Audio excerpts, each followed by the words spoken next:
Good evening. Welcome to WooTube. How's everyone doing today? Hope you're all good. Starting early today because I want to build some startup decks. And I preferably want to build startup decks for like every faction, which is potentially asking a lot. Considering I need to go to bed at some point, and I probably needed to start about 2 hours early if I want to do that. But I've been mulling some stuff over. I have a startup CO coming up in Bristol. I should probably have the stuff ready to shout that out. I do not. I will find it now.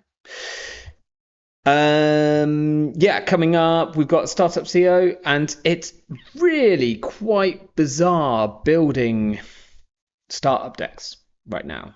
If you haven't tried it, it's interesting. You go to put the cards in your deck, which you would put in your decks, and they're not there anymore. They just don't exist. They have rotated. But yeah, quick plug for this. This is in Bristol on the 27th of April, which is Saturday at the end of this month. And yeah, come and play some startup if you're around. Good evening, Aksu. Yeah, I have to start early today because I've got a lot to get through. Okay, I'll jump into. I've got a lot of news. I've got a lot of things to go through in terms of like stuff that happened over the weekend, but I might go into that in a bit. And we'll start kind of like we'll start with like, what do you play in startup? Will this be the long expected Jutinho stream? Like, weirdly, out of all of these decks which I've kind of been building, none of them are Jutinho. Although the only startup deck which I had built up to this point, until I really started looking at startup, was Jutinho. It was Jutinho out of Arasana. I still think Jutinho is good. I think that it's good because you can just be criminal and just like put pressure on, whilst also putting a lot of pressure on centrals. Even if you're not kind of doing loads and loads of tricks to like Jutinho as fast as possible. I don't think trying to like Jutinho turn 4, apart from against like super wide decks, is a good plan. So firstly, there was the one bit of news I'll go through now is there was a fairly big startup CO on the weekend in Melbourne, Australia. This was in person. They had really good turnout, about 23 players. The top place was taken by Have a Fun, which is Alex. Tiebreakers represent. and he's been grinding some startup online. I've played against him, and he's destroyed me with his Tau list, which I was assuming he was going to take, and then he turns up with this Seb deck instead, which interestingly is kind of somewhere I'd been building Seb in startup, and it was kind of interesting. I was using Ashen Epilogue and found it like I wasn't drawing fast enough for it to be worth it. I thought I'd maybe be able to like recur the crew like a million times, but kind of seemed unnecessary. Um, and you kind of have a lot of resources which are a bit expensive to put down if you don't get them out with Seb. And it's not quite as easy to do the whole I'm going to take a tag every turn as it is in standard. So I was like, maybe Career Fair is the Seb card that we need. And it kind of looks like it is, because this is Alex's this. I think I'd probably play free Career Fair and not the Biobands. I guess Biobands does remove a tag. It's pretty good. But yeah, this is like really, really interesting because you can play Hermes. Hermes is probably the best console in startup right now. Like in terms of sort of power options. And you're already putting a lot of pressure on in terms of the corp, like resing and not resing their ice, because if you've got a crew down, then they might not want to res like their big piece of ice because you might just destroy it straight away. So then you can bounce it easier. So I really like Hermes in Seb. Obviously, you're running 3 copies of the crew. This card is like just one of the strongest cards on the runner side if you can utilize it. And what Alex says in his write-up as well is that like one of the cards which you'd just expect to put in all your decks is Turbine, because we're all just used to building Turbine rigs, especially in startup, really. And there's no Turbine anymore. So you kind of put together your rig. You're like, well, I could still. All of these breakers are system gateway breakers. So it's like, well, I could still play Echelon and Cleaver and Buzzsaw, and then I'll just play a Turbine, and you can't. But you can just use the crew as your like once a turn Turbine, get a Seb value. So you can still play this kind of very good breaker suite. Whilst having Leech and the crew as your ways of like bringing down ice strength so that it's good again. And I mean, Leech was fine back in the day. It only became worse when people started playing like 3 copies of Mavirus, and guess what's not in startup anymore? Mavirus. So Leech is actually like pretty good. They have to purge this or play a business as usual. Like that's a lot of tempo for a corp right now. And then we've got the like liberated account, which is expensive to put down, but much cheaper if you can career fair it down, or you can Sebastian it down. It's also cheaper. Although, no, wait, Sebastian is only resources, right? Only resources. But you can privileged access it out. Just any resource from your heap, paying 2 less.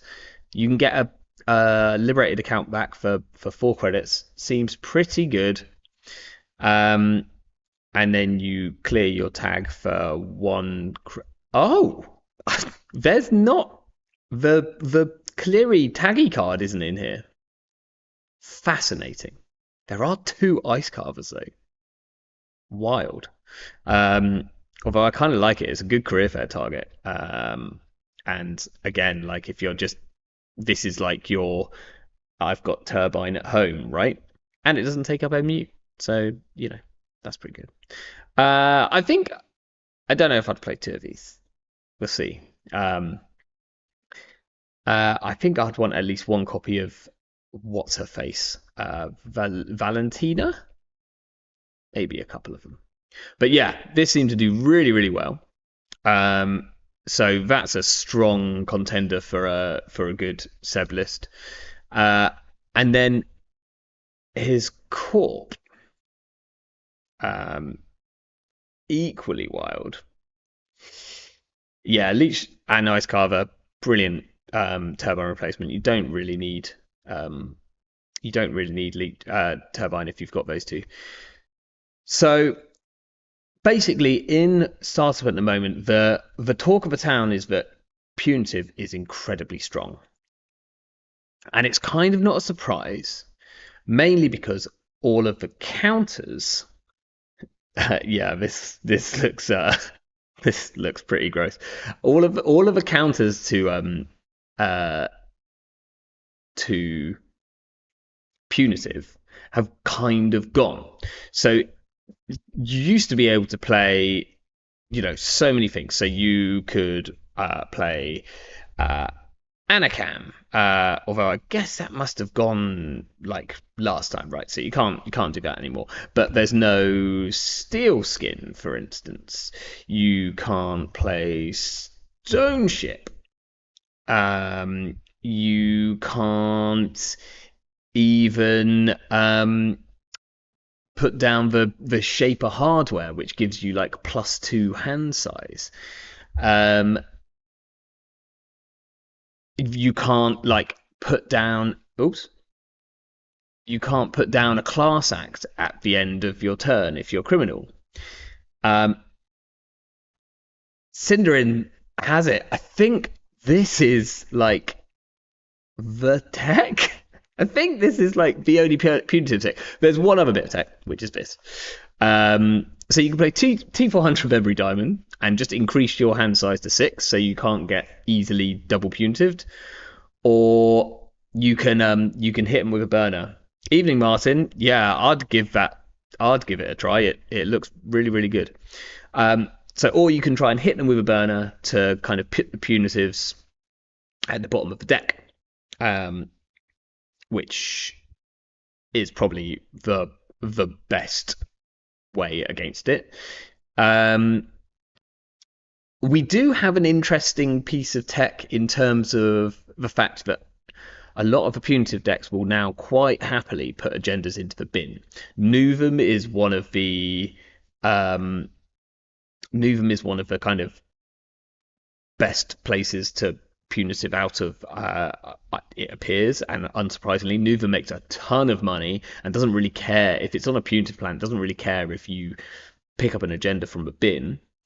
But you could play Heliamphora, and I think this card, if punitive is really really strong, then cards like Heliamphora and Copulation become really strong tech cards. Heliamphora, so you can run the bin and not kind of eat 6 points of damage. Especially important because you can pick up the basalt spires. Since that spire, can't spell it. You can pick this up onto your Heliamphora so that they don't get the recursion of it, which is like, this is one of the most powerful agendas when it comes to playing punitive game plans, because you can dump 2 5/3s in the bin. If one of them's a basalt spire, you can always like use. I guess they get to choose which order they see him in, right? So it's not quite as powerful as I immediately thought, but yeah, like early on, if they haven't already scored some points, then you just put 2 of these in the bin, and yeah, pretty scary. And if you have 2 basalt spires in the bin, then they always protect themselves, which is pretty nuts. I've got to go back to, where are we? Here. But so after all that talk, this doesn't have punitive in it. Alex says that he went into this expecting punitive to be one of the best win cons and one of the sort of most powerful options, but ended up playing this list, which looks absolutely gross, which either scores out like 5/3s, pretty powerful 5/3s, using the Hollow Man, or just install double advancing them, or it it goes for a clearinghouse kill, which you can set up a clearinghouse kill very, very quickly with this. Because let's think. So if you did install advert, let's say you had a Hollow Man already in the server, you could go install a clearinghouse, advance the clearinghouse, make your money from built to last, then stick 2 counters on it with the Hollow Man. Or in fact, you wouldn't even need to do that. You just install double advance it with the clearinghouse.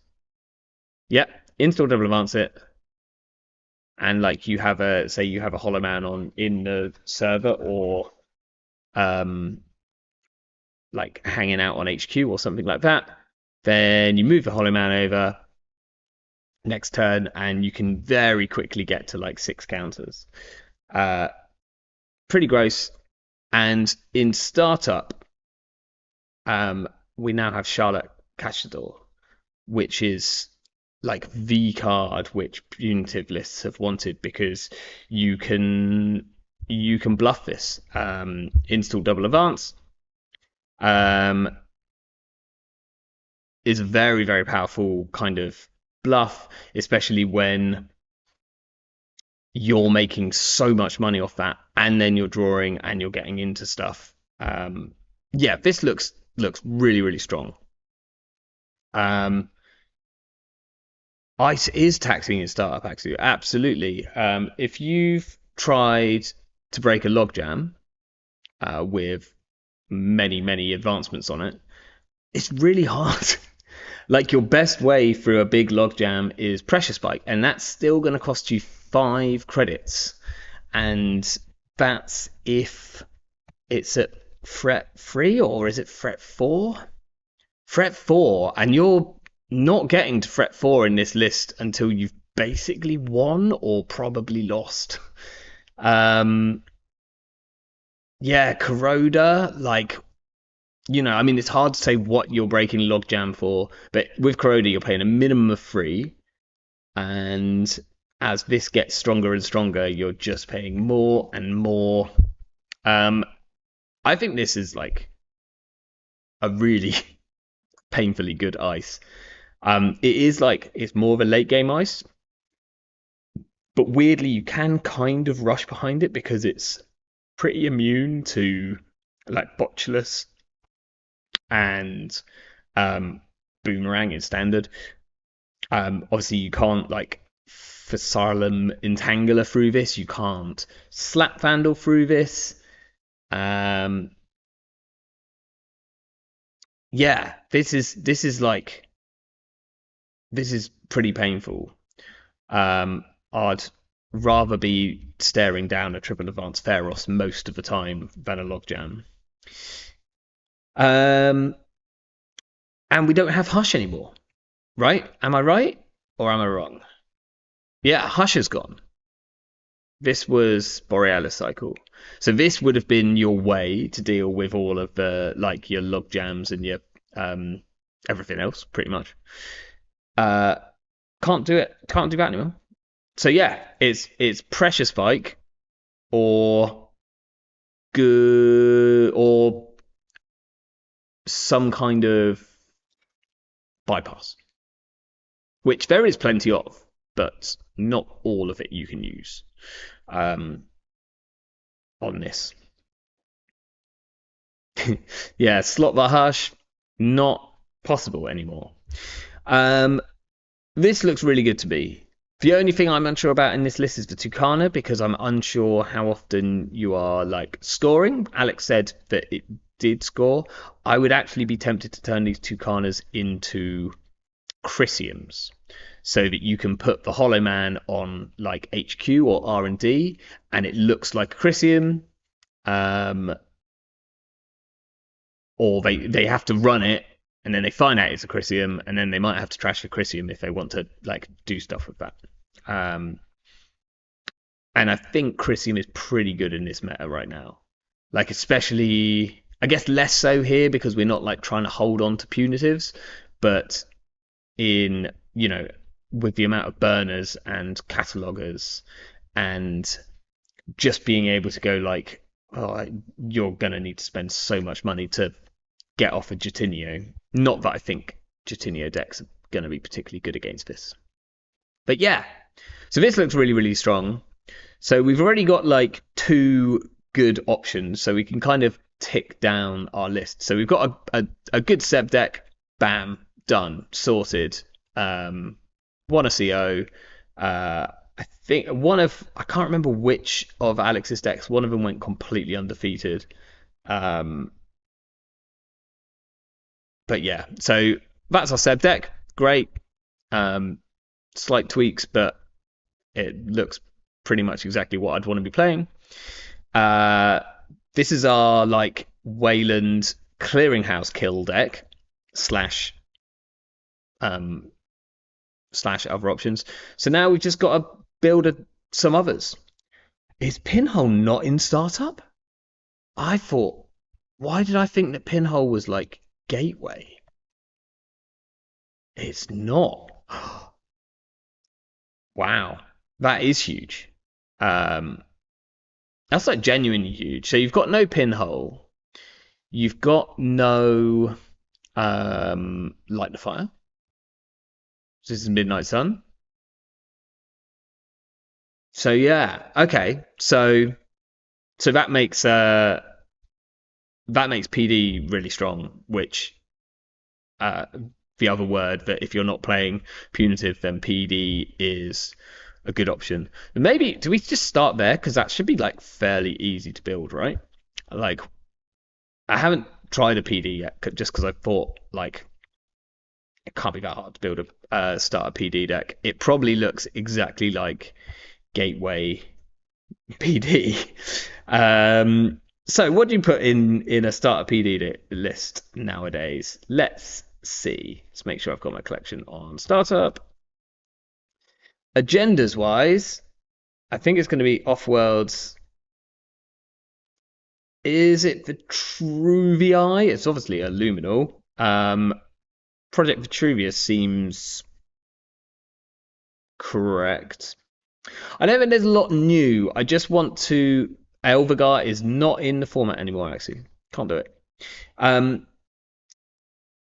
Yeah, I don't think there's much new. I want to have like a whole list of startup stuff which I can kind of publish because I'm worried that there's not enough startup decks on Netrunner DB right now.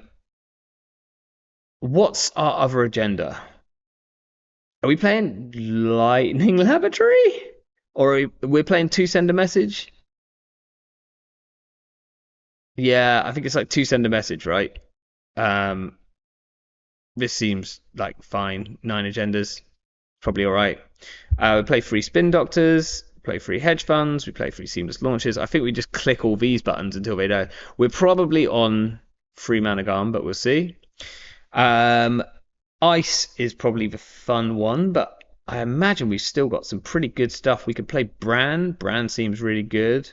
We probably play MICs. MICs are really good. We play some Magnets. I'm not playing salvo testing. No, we're this is just going to be good stuff. PD. We got no drafter, which is a shame. We probably play Ansel's. The ice is getting a bit expensive then. Is there any good like low cost sentries other than Tithe which are worth it? Sometimes Sentry Jaguandi. Maybe if we're playing Greasing the Palm, Jaguandi could be something. Yeah, Ansel is fine. It's like it's a little bit expensive. Nothing there. Nothing there. Hammer is equally expensive actually. So I think we're back to we're probably on Ansel. And then maybe we do play Jaguandi because we actually get to 4. We get to threat 4 pretty quick. Sorrow Blade seems pretty bad. I kind of originally thought like this might be all right, but I guess it is a face check. Costs 4. Would we rather play a roto turret? Like, I might rather play roto turret.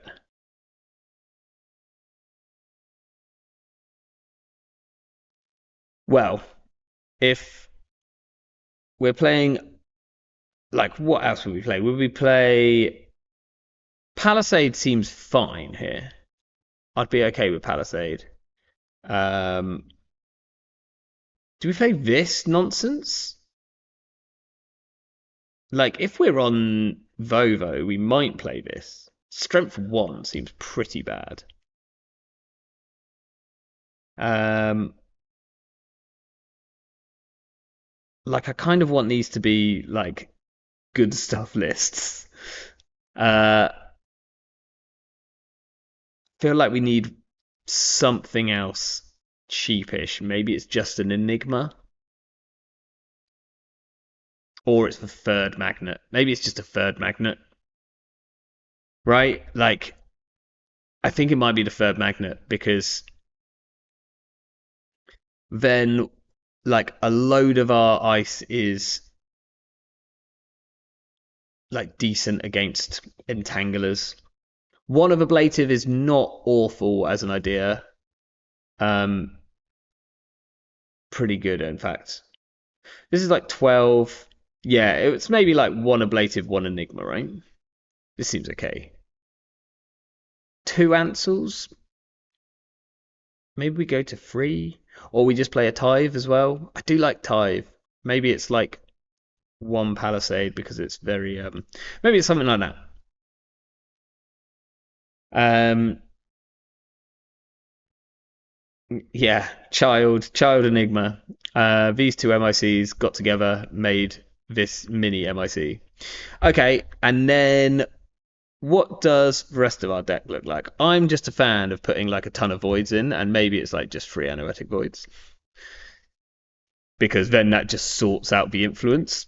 Done. Don't have to worry about it. Oh, I've got one too many agendas. A drop of Vitruvius, right? Surely. Um, like unless there's a better option here, but I genuinely don't know what the better option would be. Um, is there like a funky grid that is worth it? We could uh, we could style it out like Augustus and play Tucana. It's definitely an option. Um, the other thing I'd be tempted to play would be Critium Grid, but I don't think we're going to put enough ice on centrals to make that kind of worth it. Um, money, yeah, we do need some money. We definitely need some money. So let's just look at money. We can't play Trank Grid because it doesn't exist. So assets wise, like it's probably regoliths. Is it ever working prototype? Nah. Active policing. Active policing's like kind of interesting actually. That's a that's a fun card. We'll put in an active policing. Um, we only have 6 cards to play with now, so we just need like money. So we'll do like 3 regoliths and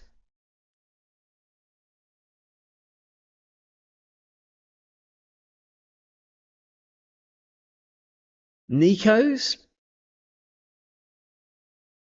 Like Nico's kind of like Rashida of startup, right?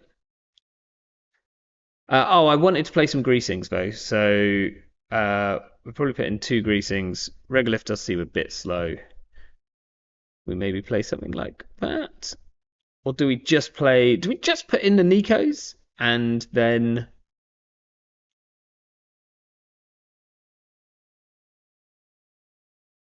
like I really like the greasing the palms and they might help. Yeah, one biotic is like a good win here when we've got. Well, I guess we've only got 3. We've only got three free twos. No hedge only greeting. That's not happening. We're not going down there. I think I'm gonna go like more Nicos than regoliths. Um, Done. That is value wage workers. I just don't think like what we stick it out. Working prototype instead of Nico. I feel like working prototype gets jams up a remote.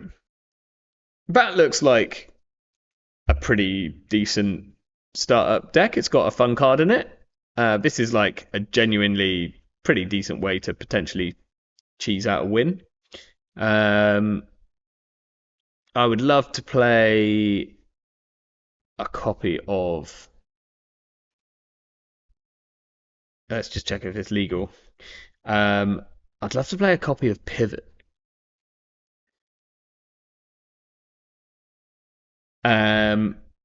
Thumbs up to working prototype. I just don't think it like maybe if we have more upgrades. We're not actually playing a grid. Is there a grid that we should be playing? Like grid.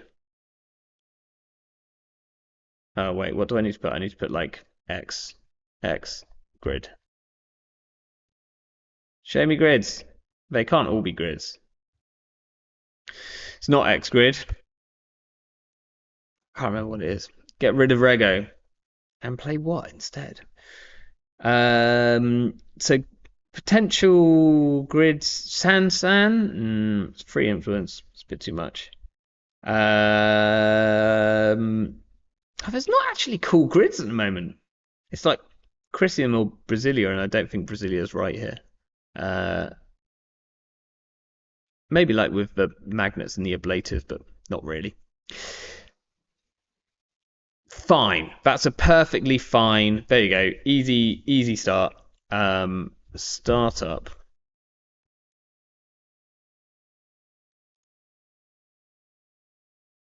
Super Rego.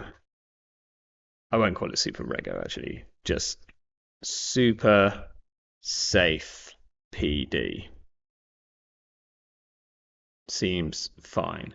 There's no other like draw. Maybe it plays maybe you play a bunch of predictives. Like so that you can draw into your agendas. I feel like you're gonna want to go fast, but that's like perfectly fine. Okay. Corporate hospitality. I just don't love it. It feels I don't know. It's kind of draw. Yeah, kind of. Okay, so we've got a PD list done. Something a bit spicier. Let's have a look at this.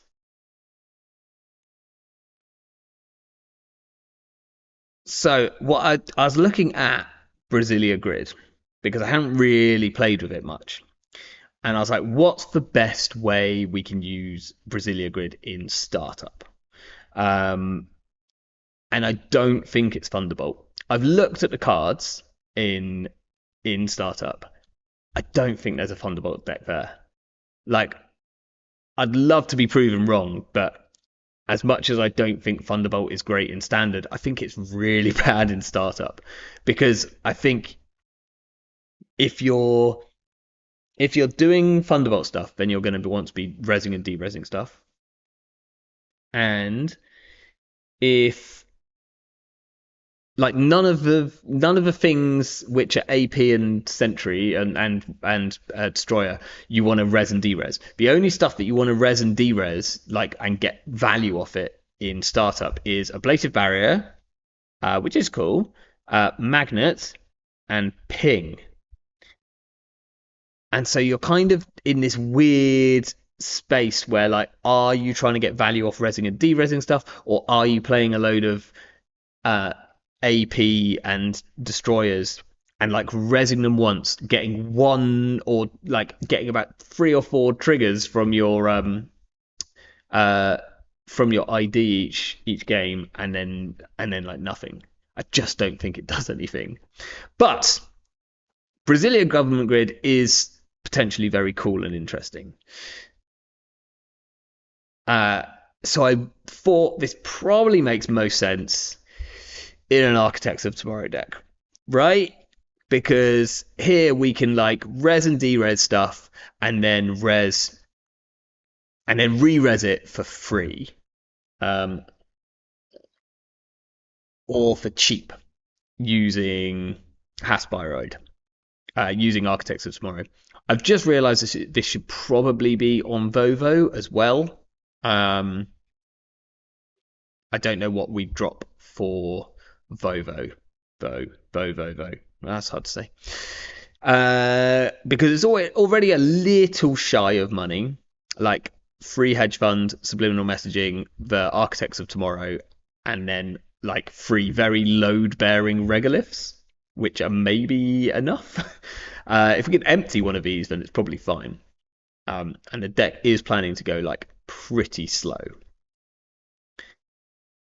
Um, but yeah, this seems like an architect's deck, right? Like we're probably having a horrible time. We're all having a horrible time. But I just wanted to find something that Brasilia government grid would really fit in. So obviously it's a Stegodon deck. If it scores a Stegodon, that's great. Stegodon does um, work, I realized, with Brasilia government grid. So even if you don't do the like deresing with the Stegodon, um, this is completely unthing. So each run, as long as a piece of ice has been deresed during that run, each installed icebreaker gets -2 strength. So we score one of these out. We don't have to do this like when a run begins nonsense, because we can do that with the Brasilia grid, and then whatever we boost gets like massive strength. So we res a Ravana and it's 5 plus 3, that's 8 strength, and their icebreakers are -2. Like that just seems like disgusting, and I don't know how you can run through this if it gets like any of that set up. We're playing a couple of ablative barriers in this, obviously, because if we put these on centrals and or wherever else they're looking to run, and they run them, then we can de-res them with the Brasilia grid and the Stegodons, and we can pull back all our nasty stuff like our single Chrysium, which we can put on wherever they're pressuring centrals wise. We're playing all of the Bioroids and some other cards which are good. This art is cool. It's like pretty funky art. Do you think you get air off that ramp? I'd love to see it. That's for sure. I think that looks solid. I don't think I kind of want to try it out, but I also know that it's definitely not going to be a quick one. So there we go. We got Stego AOT, we've got PD. I don't think there's a Thunderbolt deck. So that is like that's purple done, right? Like I was mulling on the fact that there might be a startup version of the Mirrormorph prison decks. You would have to play it out of PD, I think, because I don't think anything else makes sense. Apart from maybe AOT, because you can like res wage workers for free. Doesn't seem great. But it's yeah, I don't know. I don't think it's one for like just standard things. Maybe that's one that we can try and build on a upcoming stream, because I think it would take a bit of nonsense, and it will look to score out much faster than the Mirrormorph versions. Okay, that is Haspyro done. So now we'll probably come on to. I guess we should no. Let's move to Jinteki. Okay, so first idea in Jinteki. Obviously, we've talked about punitive being strong, so restoring humanity seems like the best place for punitive. There's also a chance that you just do this in PE because I assume you can still play Neurospike. Yeah, so maybe this is also fine in PE. Maybe it's better in PE because you can kind of threaten to Neurospike them for the kill. Um, but this, like, I don't know if I'd change anything here. The snares are cute. I like snare in these decks. We've got the Hollow Man to score out our agendas, and also to kind of put pressure on, like, if there's a Hollow Man, if there's two cards in a server, then the runner has to really consider running it because it might be a Hollow Man and an agenda, and we just score out next turn. Obviously, it could be a Void and a Hollow Man. It could be a Void and a Snare. It could be a Charlotte Cachador. Seems pretty gross, but we can definitely kind of force the runner to come and check. Ice-wise, Tributary seems really, really good. So I've gone with two of them. But then I feel like with Tributary, you then want the other ice to have strength which is high enough that it matters. Because if your other ice, if you've got like a Tributary and half of your ice is like strength 1, does nothing. Because it just boosts it to strength 3 or something, and then you're getting like, it cost me like the same. So I've gone with Atenes, Karuna, which I actually think is a pretty good ice. Like, you want to run through this for 4 damage? Probably not. So you phase check it, take 2, and then you go away and find your Sentry Breaker for a bit. And it's 3 strength, which is pretty nice in terms of, like, it can't be immediately eaten with the crew. We've got 1 Cloud Eater for shits and giggles. Always, like, everything's once you see a Cloud Eater in the deck, everything could be a Cloud Eater. And this becomes like 8 strength if it's been tributaried. Like, that's gross. And then Boto, which I think is probably fine here. Like, getting this to strength 6. We could just play some brands, but I've used the influence on the Hollow Man, but I guess you could take these Hollow Mans out and play free Bran, and that's probably fine. As long as you've got voids, otherwise they just click through the brands, right? So yeah, this like looks like pretty decent. I assume we've got enough money here. Like, Hand's Iron Hedge, Charlotte Cachador seems like really good money. Install double advance this. Like, get our draw. If they don't run it, we get our draw. We get 4 credits. We do that again next turn. That just seems pretty great. And safety regolith, always in there. Any suggestions for things to do here? Like, I'd love to play Bring 'em Home, but it feels really hard to do with 5/3s. I guess unless we literally go like install 5/3, install Hollow Man, bring them home. But then they need to have trashed or stolen something the turn before. So that's quite tricky. Because we haven't got, like, we don't necessarily force them to trash stuff. So I think this feels better in a deck where we're sort of spamming quite a few assets. But, and I think this is the only sort of really cool tool which which we've got.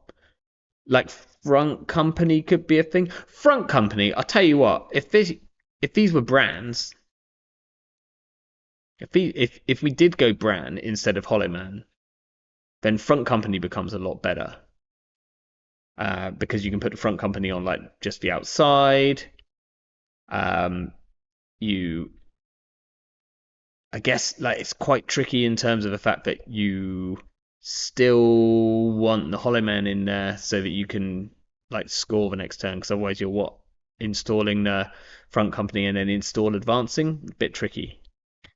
You, like if you had the Regenesis like nonsense, then that would make more sense because you could just do front company on the outside, dump an agenda in the bin, put Regenesis in the remote. But that has, let me check. That has, yeah, that was Midnight Sun Regenesis, so can't do that. But that's like restoring humanity punitive. Do we want to build PE? Who wants to build PE? Because we could build PE. And we could just build like punitive Neurospike PE, or we could see if there's like something discussing that we can do with assets, which there might well be. I don't know exactly what it is. And I'm not like. Otherwise, there's Taya, but I think restoring humanity probably does punitive better. So I don't know what Taya's doing other than just like Glacier. Did it get anything really cool? Like, I guess JK is fun in a Taya, but probably not brilliant because you've got to protect the JK somehow. Let's see if there's like a P assets deck because Cohort is a really good card. Front Company is potentially really good. Ronin might be really good with Cohort Guidance Program. Let's put in one. We'd play Snares, we'd play Earth Ciphers, and we'd probably play Charlotte Cachador. Okay, so we're basically just playing all of the Jinteki assets. Yeah, if we make a good PE deck in startup, people might play it. That is the issue.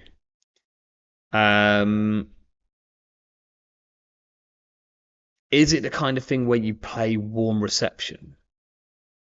We don't have a do we have an enemy? We don't have an enemy anymore. Well, that's good because otherwise we could play like Warm Reception and just put an enemies on the on centrals.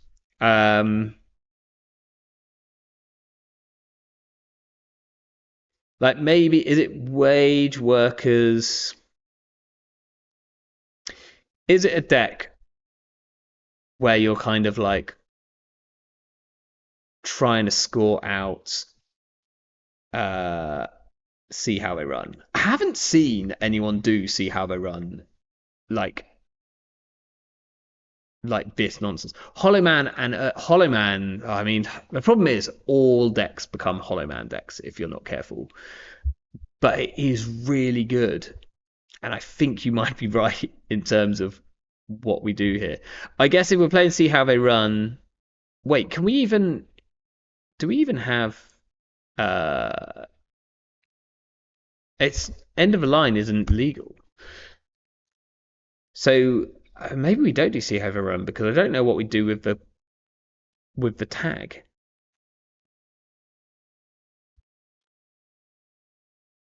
What do we do with the tag?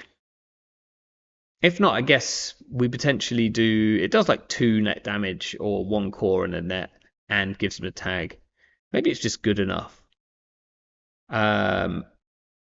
We'd play like Fuji's longevity, and that's what we can do with a tag. Never going to happen though, is it? Like we're never going to be able to stick an orbital superiority. Have we not got any free ones anymore? Oh yeah, House of Knives. Well, that seems like the best option there. Maybe this just becomes orbital superiority because then. So if we were to play Free Hollow Man and we were to play Free Spin Doctor, we have free influence. But what I really want to play is like maybe we just play 2 Hollow Man and then we can play 3 copies of Behold. Are we ever going to have enough money for this? Never. Because I kind of want to do. Obviously, I want to do Orbital Superiority Kill. How do we afford this? Do we ever afford this?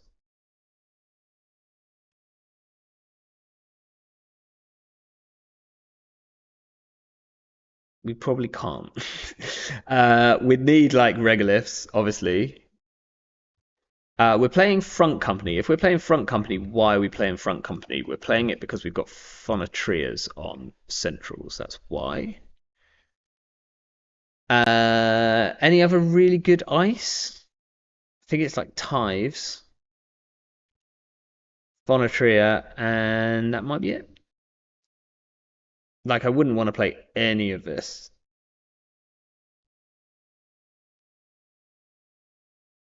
There's no other good tag punishment, right? Other than, oh, so we play B1001.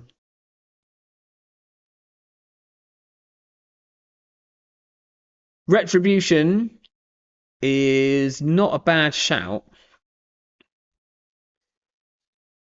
B1001 might just be enough. Like, this is probably just enough, right? Are we ever scoring? Are we scoring quick enough for 3 beholds seems like one too many beholds. So maybe we have like 1 influence for a retribution.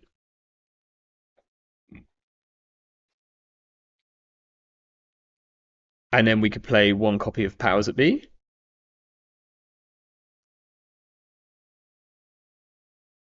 We look pretty poor here. I guess free hedge funds. Oh, Charlotte Cachador is like money, right? It's money. This is also money.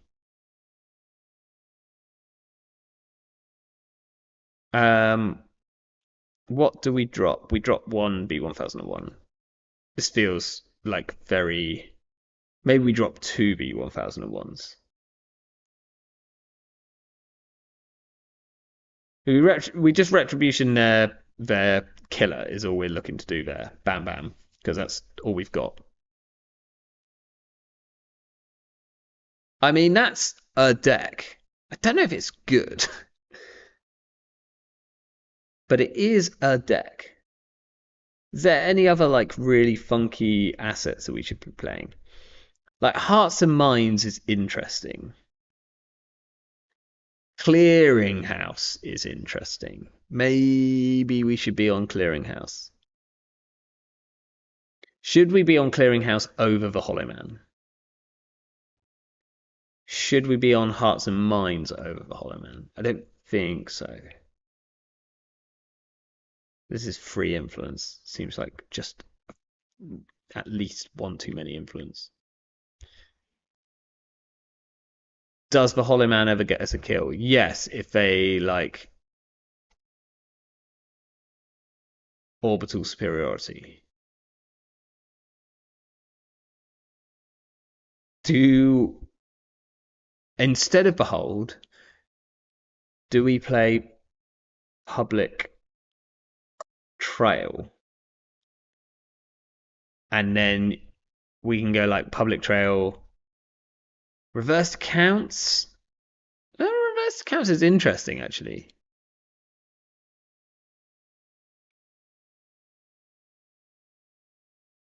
Reversed Counts is interesting.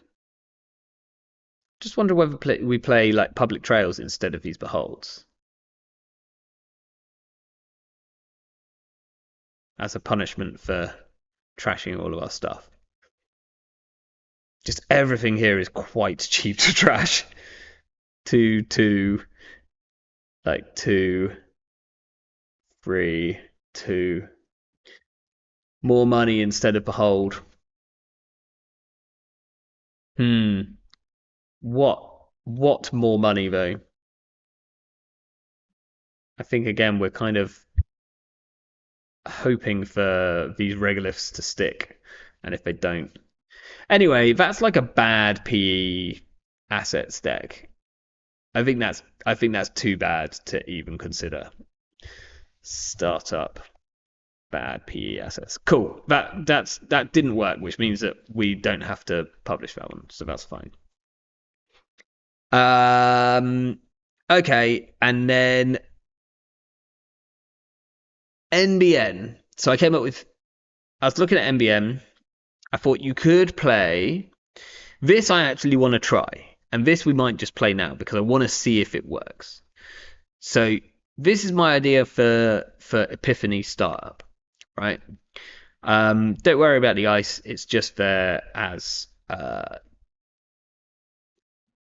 yeah, okay, maybe worry about the ice.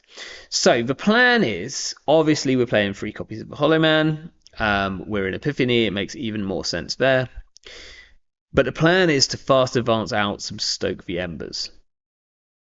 And at some point score a big Beal so that we only have to score 3 agendas. We have Oppo Research, Psychographics, B1001, and Starlit Night as our tag punishment. There is a chance that I should be on more Starlit Nights, but I think that these probably get eaten pretty quickly in terms of like as much as Hush isn't a thing anymore, the crew is a thing, and so Starlit Night doesn't feel quite as good as it used to as a like late game tag punishment thing. But this feels like it could work, right? We're just like spamming out a whole load of things. If they don't check them all, then all of a sudden we've got a Hollow Man. We score out of Stoke the Embers, like using all the movie stuff, getting Stoke the Embers from our hand, or not from our hand, from the like top of our deck using Epiphany. I've got in one reverse. I have got a reversed encounters in here, and that's so that we have somewhere to put the advancement from Stoke the Embers, because in like magical fairyland world we put it on a Beal that sat on top of another Hollow Man, which we can then like res the other Hollow Man to. It's like so magical fairyland, it's never going to work. But I wanted something to do with these counters, and unfortunately, Messenger Chestbow is no longer a card, because that would be like the perfect thing to use this this advancement counter for. So that's a bit sad. And the other like advanceable ice doesn't quite make sense. If you can score out of R&D the majority of the time, you really just need to defend that and maybe a server to tax Sansan or so. Yeah, potentially. Like that's the kind of plan. I mean, we have very little ice. We can't really play much ice. I originally had like cohort guidance program in here, but I decided that actually a Managarm Skunkworks is probably better, because the plan is to do the like we're going to have a B1001, make them run through a funhouse, then we're going to res B1001, bounce them out. They're going to have to go and deal with the B1001. Then they have to go back through the funhouse, and we're going to like have a Skunkworks there, so that it becomes very tricky. I am also playing Mindscaping, because this we're not using this as tag punishment. We're using this so that we can put a card back on top of our deck, because then we can fast advance to Stoke the Embers with a Hollow Man, even if it's in our hand. So Mindscaping, we put the Stoke the Embers onto the top of our deck. We then install it using Epiphany, so that it doesn't come from HQ, onto a Hollow Man, which is already on the board. Obviously, like, all of this relies on Hollow Men sticking to the board like glue. Maybe they will, maybe they won't. And when we do that, the Stoke the Embers comes in with an advancement counter. When you install this agenda from anywhere except HQ, you may reveal it. If you do, gain 2 and place 1 advancement counter on an installed card, which can be this card, as far as I'm aware. So then we can score this out like quite tempo forward, which feels quite good. I want to try this because this was one of the kind of, this is a deck which I haven't really explored Epiphany very much.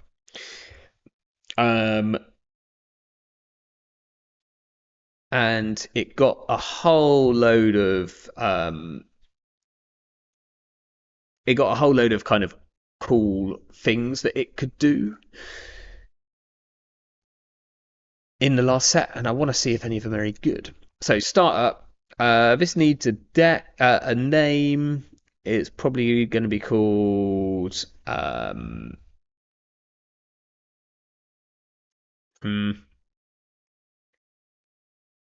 maybe it's called got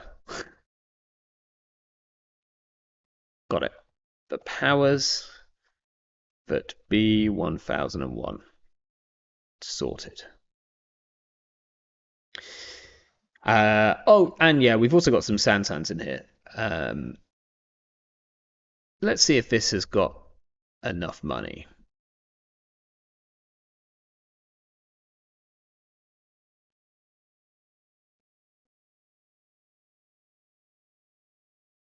We are playing Startup today. Bosh. Oh no, wrong side, wrong side. Oops. Hey. Choose. Okay. We're playing against Arasana. We have an interesting opening hand. Probably need to move my face somewhere. How's that?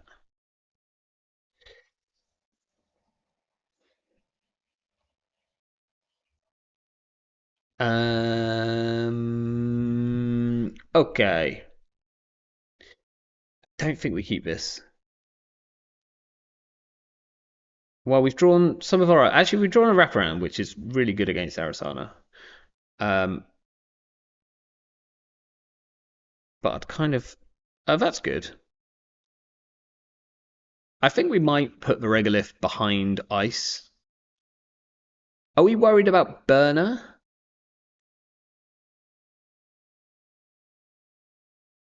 Are we worried about Burner? I'm not worried about Burner turn 1. So we'll do this, and we'll put that on the other one because I did it on the wrong one. There we go.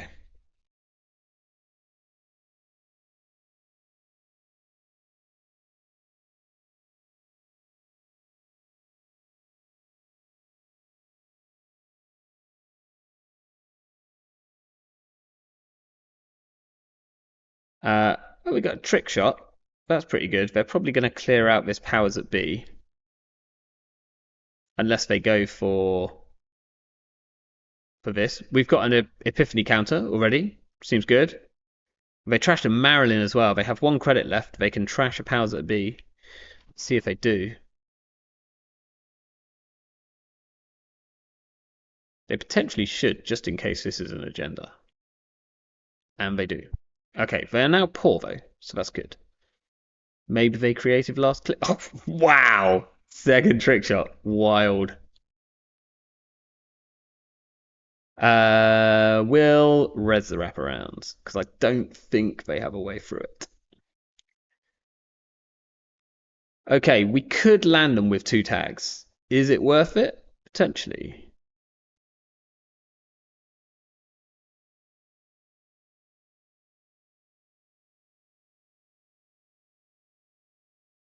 Do I want to hold on to this? Do I want to protect R&D? I think we're gonna protect R&D.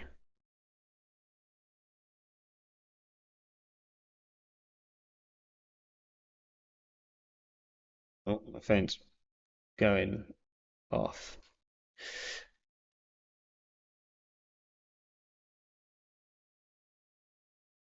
No, actually, I was going to say I can zoom in a bit, but hopefully, my deck draws me well, and I won't be able to zoom in. Right, I want to find. Oh, well, we've got another wraparound, which is actually good against Arasana, but let's draw one. Hollow Man is good. I think we probably want to put Hollow Man behind this wraparound, and then click on this one.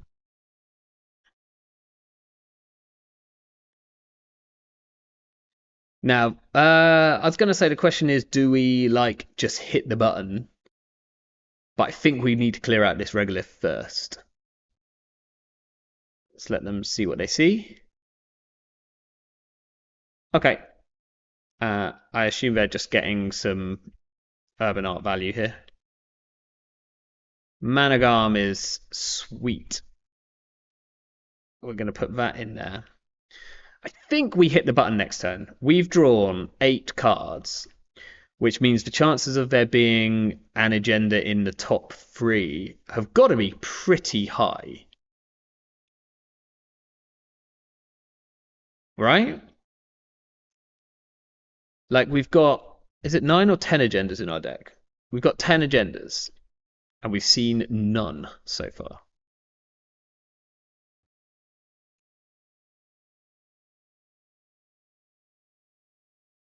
So hopefully we don't draw it. Of course we do. Okay, can we score this now? So if we can't score this now, which is a shame. So I think I'm just gonna put it.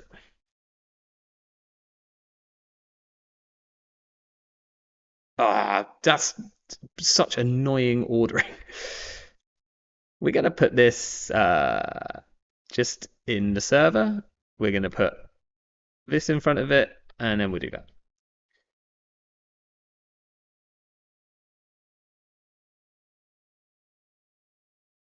That's where we wanted a mindscaping so that we could put it back on.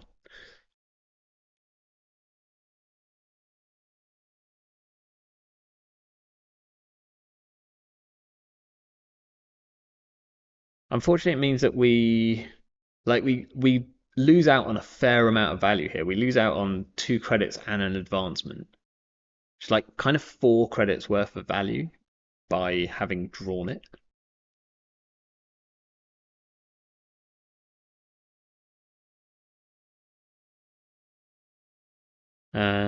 Checking HQ. Probably installing. Yep, Pikachu on the way in. They see a wraparound.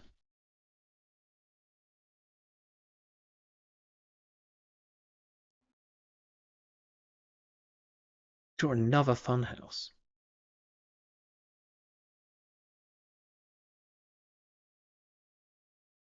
Do we hit Epiphany here? I don't think we do. I think we just score this out.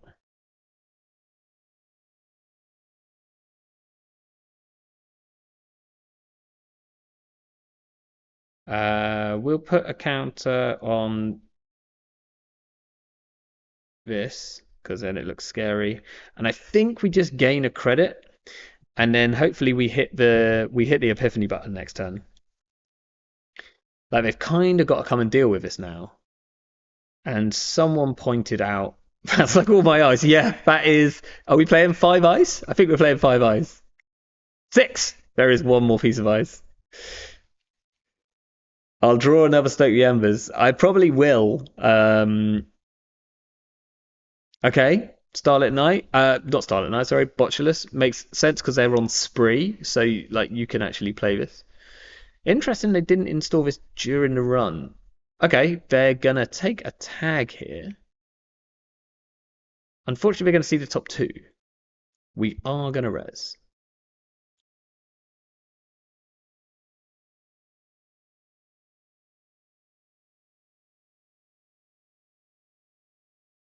Install Pikachu. Seems good. Give him a tag.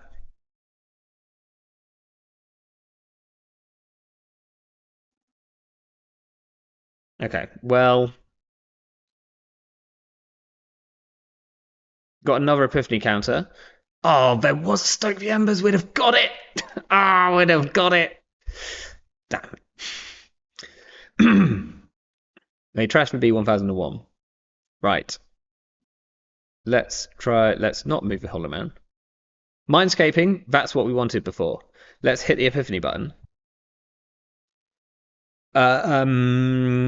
Beal. We just score out a Beal. It's probably fine. We could have oppoed them.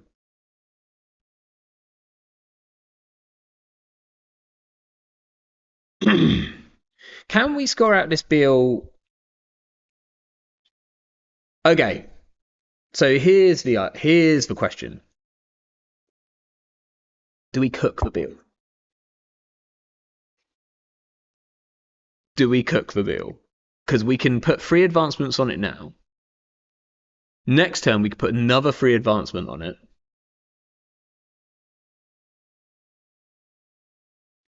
We put another 3 advancements on it. And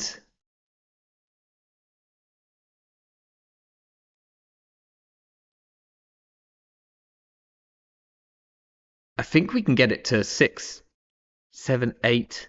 We can get it to 7 counters. But it's expensive. I'm going to do this. And then I think I just take a credit. Or we play the Mindscaping. So that we can make the top of R&D safe. I'm going to play the Mindscaping. We'll put the wraparound on the top. We are now threatening to res this funhouse. They haven't shown a way through this wraparound yet. They also need to get through a Managarm Skunkworks.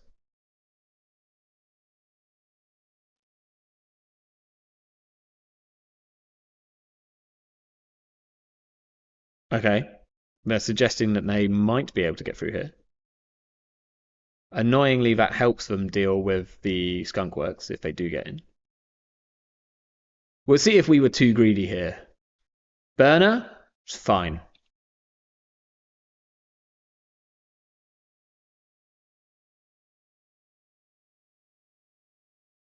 Oppo on the bottom.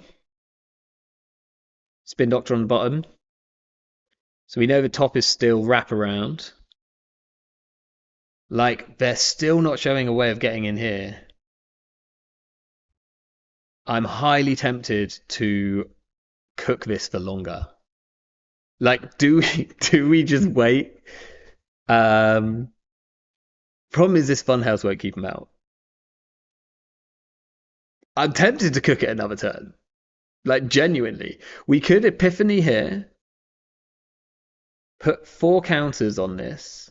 Put 3 more counters on this. That costs us 4. Put out the balanced coverage. We can still res the Managarm.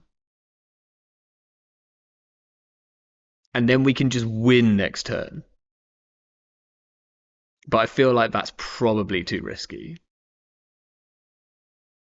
So let's just get, like... We'll do this. We need to get it to 7 counters to make it worth anything, right? I think.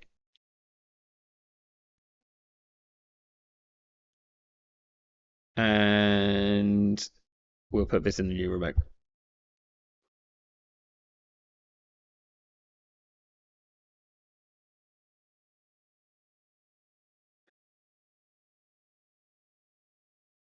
Yeah, like we could, like genuinely, it was very tempting. I think if we had a tiny bit more money, I'd have cooked it another turn because then we just win next turn. This is a good reason to. Well, actually, if they're doing this, then we should have just cooked it and tried to win.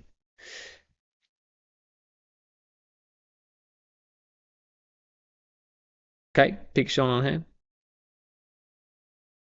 I'm not running any one pointers, no. So maybe I should have just advanced it twice because it would have been the same. It would have been the same, but cheaper. What did they do? Did they trash anything?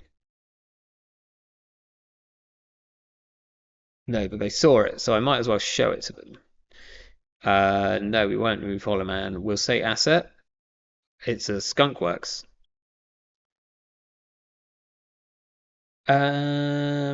Let's see what we see. Marilyn Mindscaping Offworld.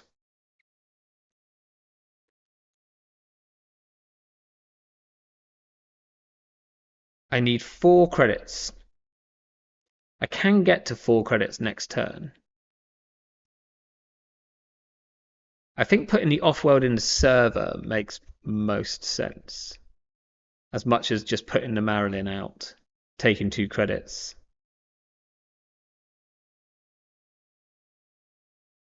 Yeah, because I could conduit through here. We'll put the offworld in server 1, and then we'll gain 2 credits. And then it is, what is it? It's Marilyn into Mindscaping. Yeah, so as long as I call, so as long as they don't do any nonsense, then it's Marilyn into Mindscaping. So it'll be Marilyn. I call Marilyn with it. Okay, if they put something on the top, actually, if they put something on the top, I still know what it is, so that's fine. I think this wraparound is literally going to win us this game. That's nuts. Okay, wraparound is now on the top of R&D.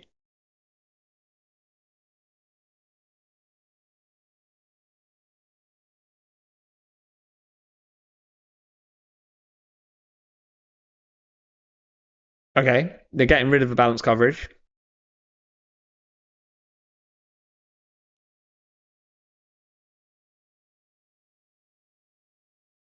Smartware. I can get the smartware value off the Julie.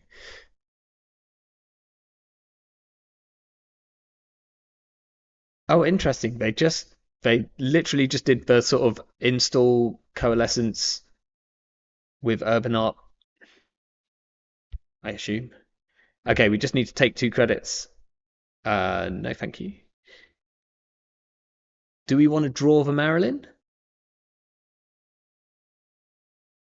No, because they're gonna like hit R&D this turn. Fetch the Marilyn. I'd actually rather leave it there because of the conduit. So I know that the top of R&D is pretty safe right now. Yeah, and here we can just win. I wanted to have enough money so I could res the Managam and still have enough. I'd have been able to click for a credit, hit this. I'd have been 1 credit short.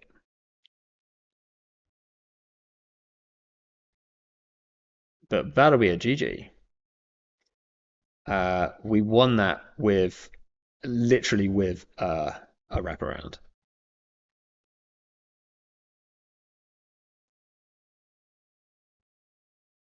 If I left Beal at 5, yeah. Should have just left it at 5. Uh, mm, or I should have just carried on. Like what I shouldn't have done is hit the Hollow Man. I should have just maybe double advanced it and carried on. I mean that seemed like solid,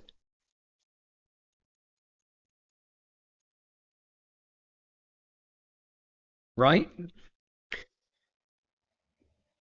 I mean, wraparound. Wraparound is like my card of the moment currently. I'm not runner, I'm corp. I think Wrap's really good. It's a really good little techie card right now that deals with a lot of problems. Uh, Albie's coming in. Hopefully, he's seen that it's startup. Did I select startup? Did I do startup? I did do startup.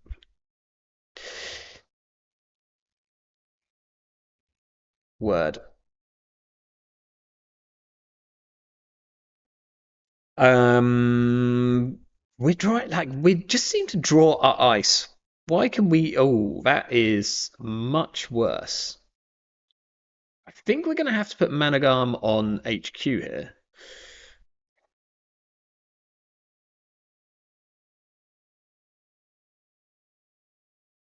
because if they burner us turn one, we are absolutely doomed.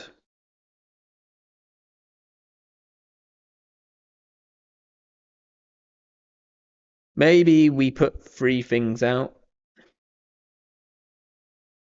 and then they might not burner us because they'll be checking for spin doctors.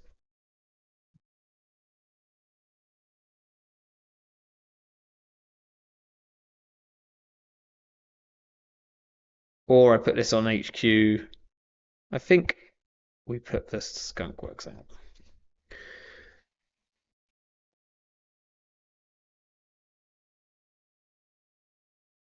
Let's see what they do. Oh, bugger.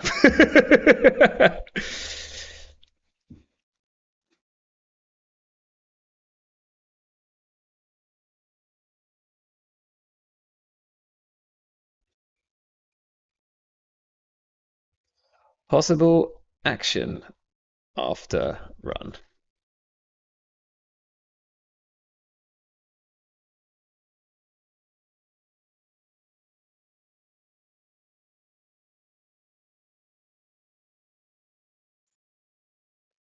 Oh, yeah.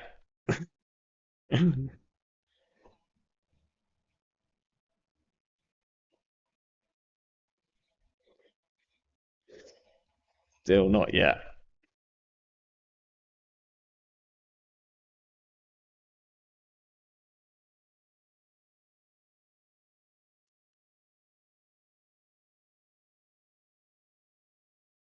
It's like, oh, spin doctor. Okay, well, it's a bad start. Let's put it that way. Um,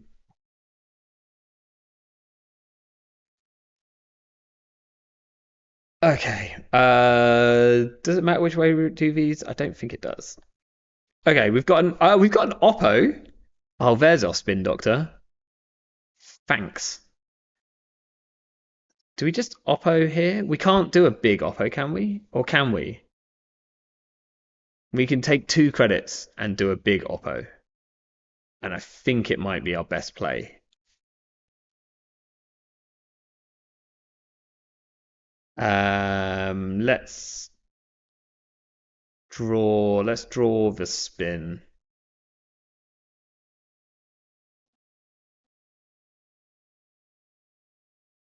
Oh, no. I want like psychographics on the bottom. Okay, we've got 5 credits, so we can credit, Oppo research. Then they have to probably spend their turn clearing tags. Or they might just not. They might just make us really poor because it'll be all our money.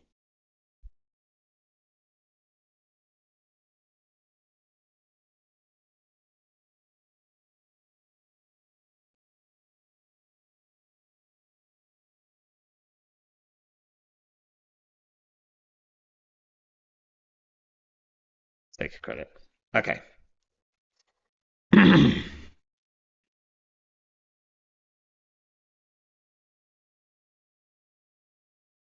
All right. Looks like an Aesop's build. Going to get rid of this Marilyn. I guess it makes sense. We'll shuffle it back. We'll get an epiphany counter. That feels good. They go to check the Hollow Man. They will be trashing that.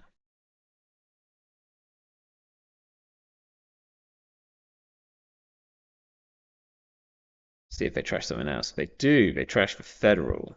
So now I wonder if we can oppo them. We kind of want to get some more money on the board. Ooh, that's a shame.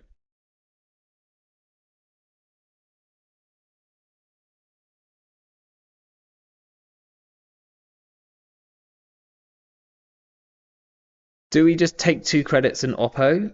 Can we psychographics next turn? No.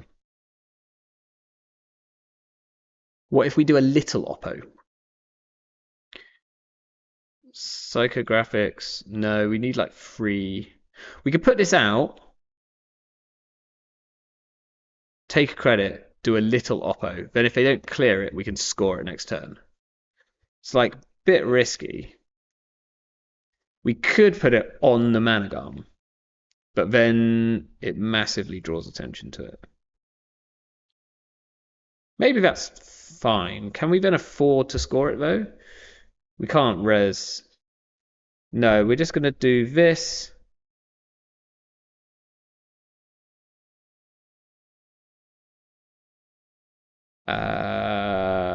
I guess we could afford to click this and put a. Ooh, powers it be?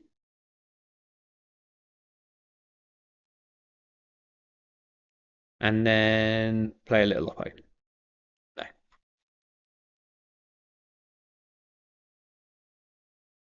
Wow, they just check it. Just immediately check it. No fear. Let's see if they destroy this. I wonder if we can afford to score. Like if they don't clear their tags, do we have enough money to deal with to do the Stoke the Embers? I think we do. As long as we don't draw it, we don't. Okay, so we'd need to do this. It comes in with an advancement, then we advance it and we hit the psychographics. Yeah, I think so.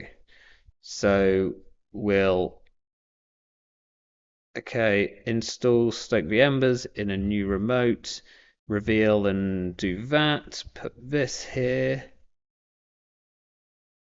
Play psychographics for 2. And then advance score. Put a counter here. It's a shame we didn't have a reverse accounts down 2, but there's no chance that we could have dealt with that. Oh, this is a Parisia. I thought this was a Coalescence. Oh, well, that makes a ton of sense. No wonder they were clearing up board.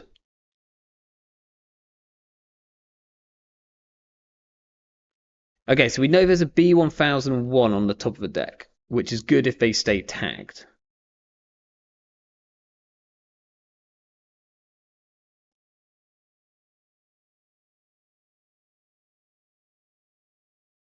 Is the trap that gives you tags still legal in startup? I don't believe it is. Or is it?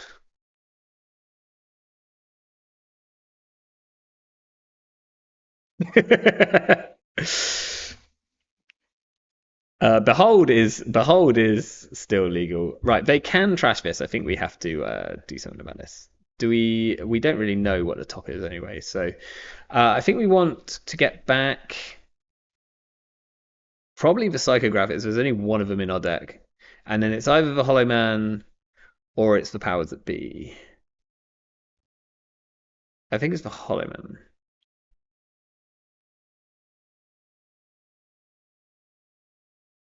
Yeah, Czechoscian is oh dear. Oh dear.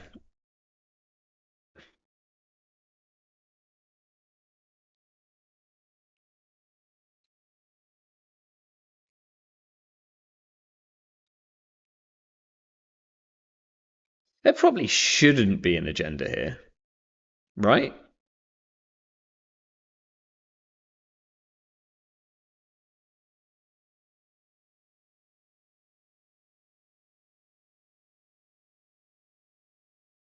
Unfortunately, they now like have shunted around our yeah, so let's draw. We'll put this in a new remote and then we'll hit Epiphany because I want to see the top. Okay, regolith spin tomorrow's headline. So we need to put the spin out basically. Because otherwise they win next turn.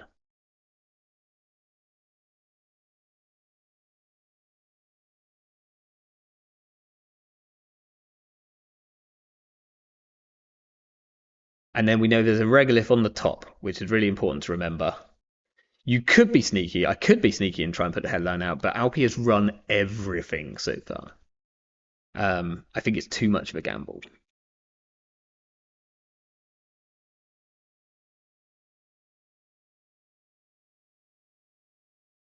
So regolith on the top. We know regolith on the top.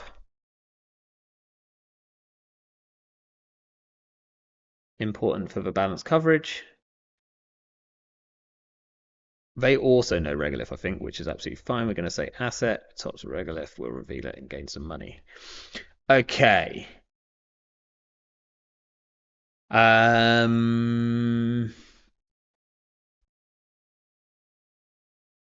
think we want to draw. We haven't got an epiphany trigger anymore. So we'll draw again. Ooh, psychographics is cool. We could score out as tomorrow's headline next turn.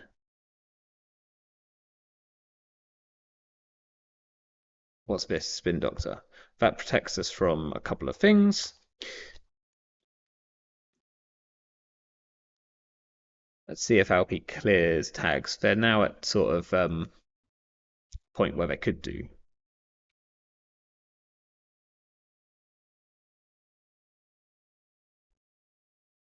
Checking the spin. That's unfortunate. Okay, we've found some ice. A little bit too late. Tiny bit of me wants to let them trash it, but that feels incorrect.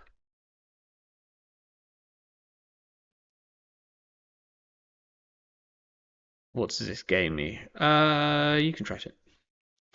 At least now, if they don't win, which I think they will, then we can hit regolith twice and hit them with a big oppo, I think.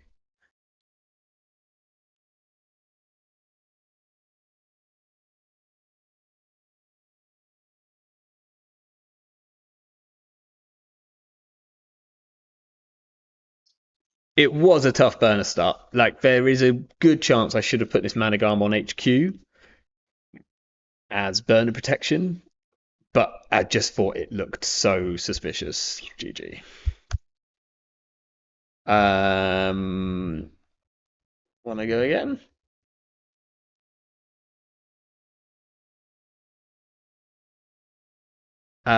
Yeah, that was like a really, really rough start for us. Startup. WooTube for Alpi. Let's try that again and see if we can get a slightly less terrible start. Ice can be kind of important. I mean, as much as like it's kit, so you know. This feels kind of fine. I think they'll check all three, but I think they'll only check all three if they can do it at least semi like. Oh, and we have an oppo, which is really nice. Let's go 1, 2, 3. Got a bit of burner protection this time. Trick shot. That's a shame. Especially as they're going to have like a ton of credits to come and trash our stuff. We'd like them to not trash the regolith, please.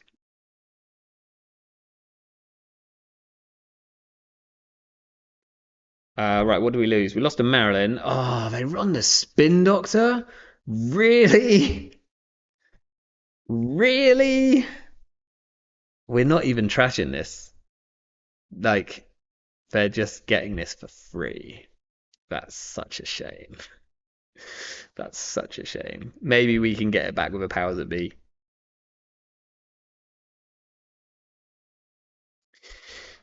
Okay, are we more scared of cataloger or burner? Because I probably need to use this wraparound to protect.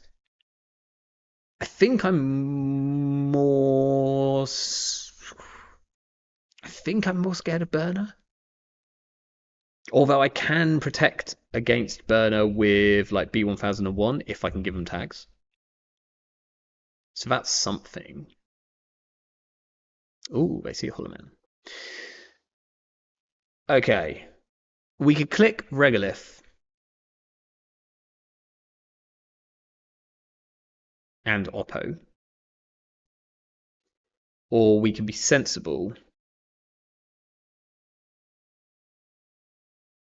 and protect R&D, which I think is probably the better option. Let's put this,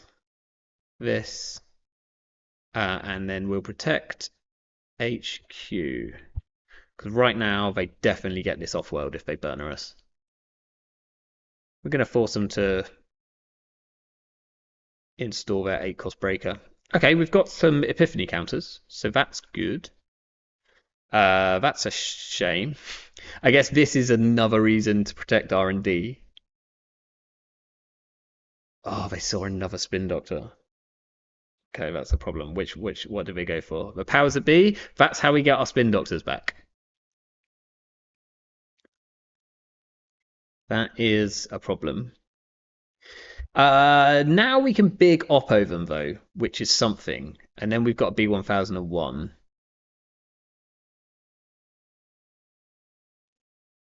Oh, we got another Oppo.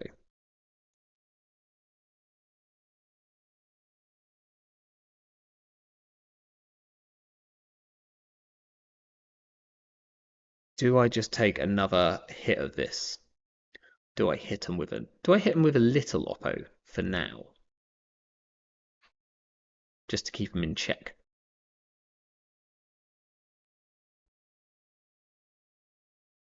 I'm gonna go little Oppo. I don't think it's big Oppo here. Because they trash this regolith and we like don't get back in the game.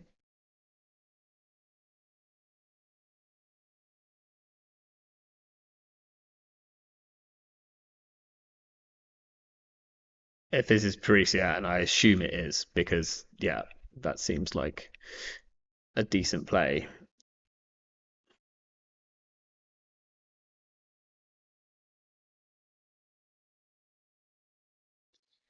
So now I have B1001, but there's no point in me clearing tags to clear that. I could have protected it. I think that's like probably bad. Um,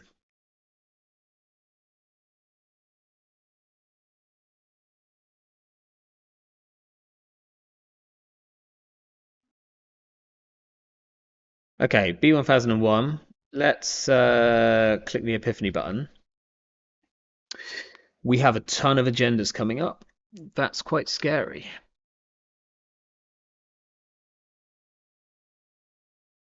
We can't score this out.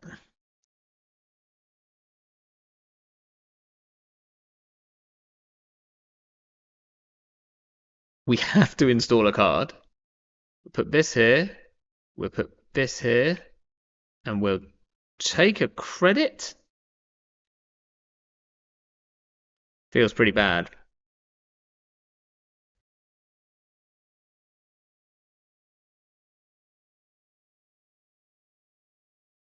Like, we might be able to protect this if they run late in the turn. Ah! or they just don't run it. We are a Hollow Man deck. We are a triple Hollow Man deck. I think I need to play this Mindscaping because the top of the deck is an off-world. We'll put the Sansan on the top of the deck. We'll put this in a new remote. And we'll hit the Epiphany to see. Oh, a Hollow Man. Oh, that's a shame. That was really bad ordering. Short, like, yeah, that was pretty bad ordering. We'll just put a Hollow Man in a new remote and see what happens.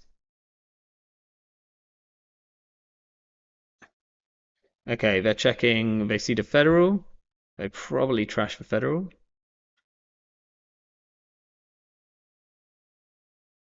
Like, the problem is, I can't really score. Oh no, they've got an Aesops as well now. Okay, so we could score the tomorrow's headline, which will cost 6 credits, and then trash the Aesops, which will cost.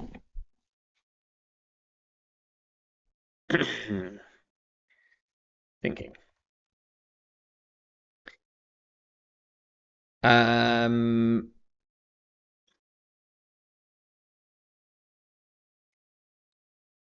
Or we can try and like sneak out an off-world and do a little oppo.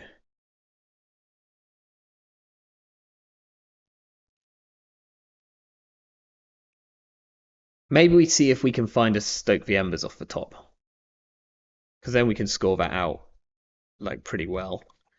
We don't. Oh, we do see a wraparound though. That's kind of interesting.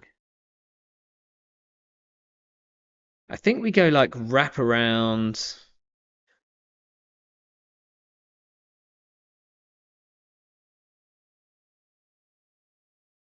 Hey, hey. How you doing, Not Yeti? Do we go wraparound in front of a headline and wraparound in front of a Hollow Man? Or do we do wraparound in a new remote and we put the off-world in it? I think we do wraparound in a new remote. We put the off-world in it. And then we might just hit him with another little oppo. Just so that we've got B1001 pressure.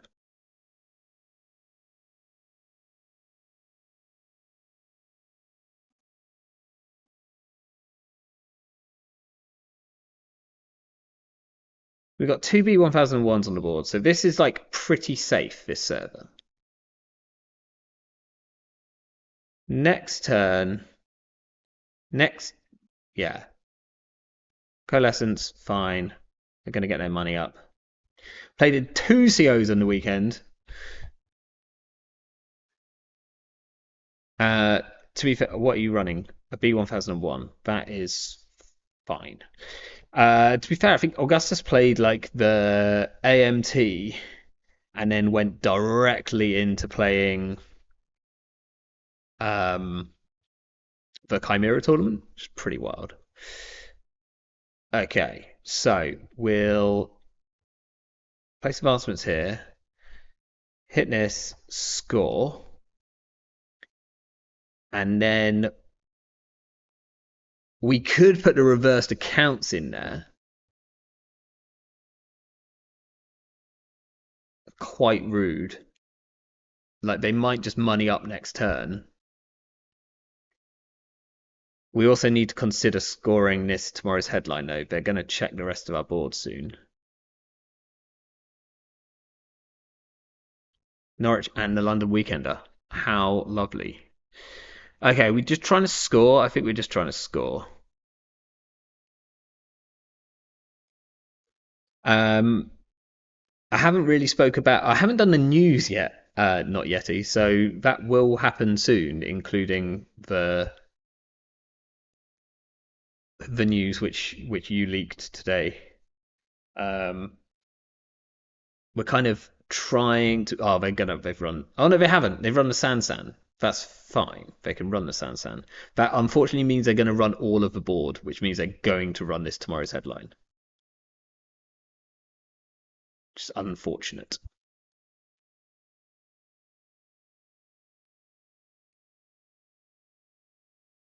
At least they now probably have to clear this tag.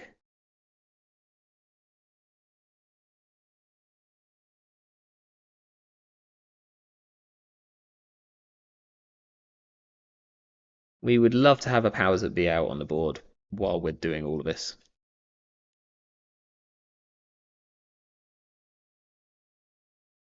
Okay, we have lost quite a lot of our deck.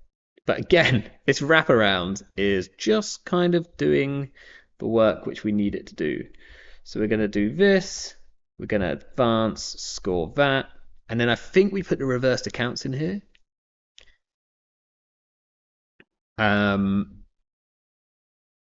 Unfortunately, they most likely stick down a cataloger and win here. We don't really have any course of action against that. But we might be able to sap a ton of their money next turn.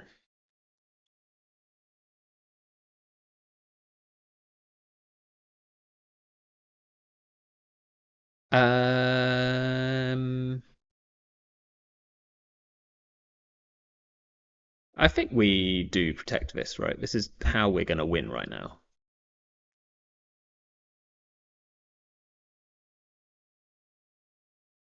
I assume they're on Lobasamen. Oh, that's nearly 12. Okay, someone tell me, does reversed accounts, will this sap all their money? If I put 3 advancements on here, is all their money gone? It's not if able, right? So that should work. No, thank you. VSA is actually pretty cute. It will sap all their money. Yeah, I thought so.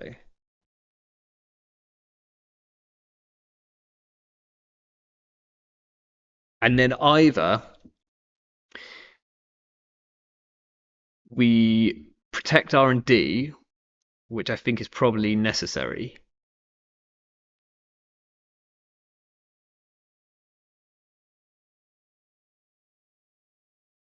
Or we put the regolith out so that we can do stuff. Or we Epiphany. Yeah, Epiphany token. The problem is, no, I think I'm going to protect R&D because I'm worried about. So they do have free credits, right? And all they need to do is hit a cataloger, and we lose.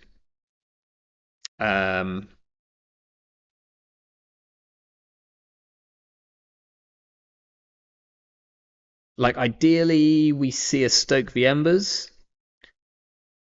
off the top, but we don't draw it. Importantly, no, thank you.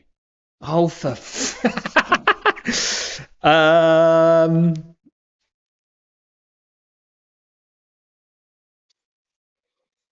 lol, indeed. Okay, well, let's do this anyway. We could score a Beal, or we could put the Beal. Okay, we know there's a Beal on the top, which is a bit scary. So I think I want to draw. I want to put the Marilyn campaign. There's no chance. Can I get to Big Beal next turn? I can't, right? I could get to Big Beal next turn.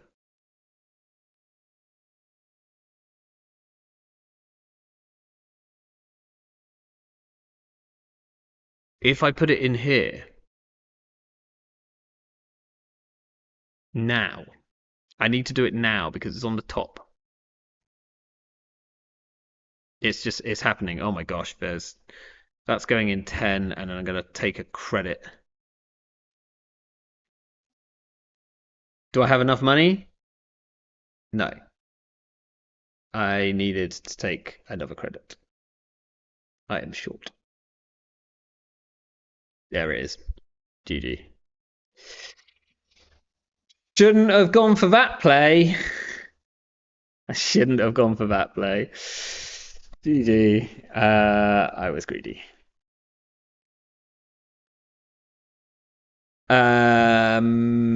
Yeah, we could have probably just foreseen that to happen, or something along those lines.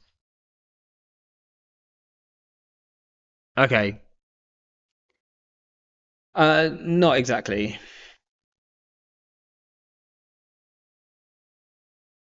I was also one credit short, it turns out.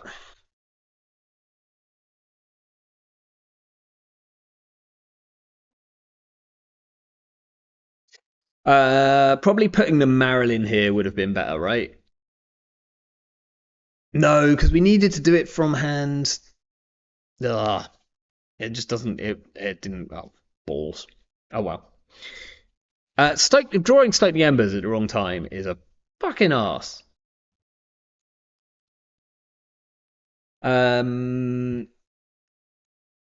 Okay. Is Epiphany good? Don't know. Don't know.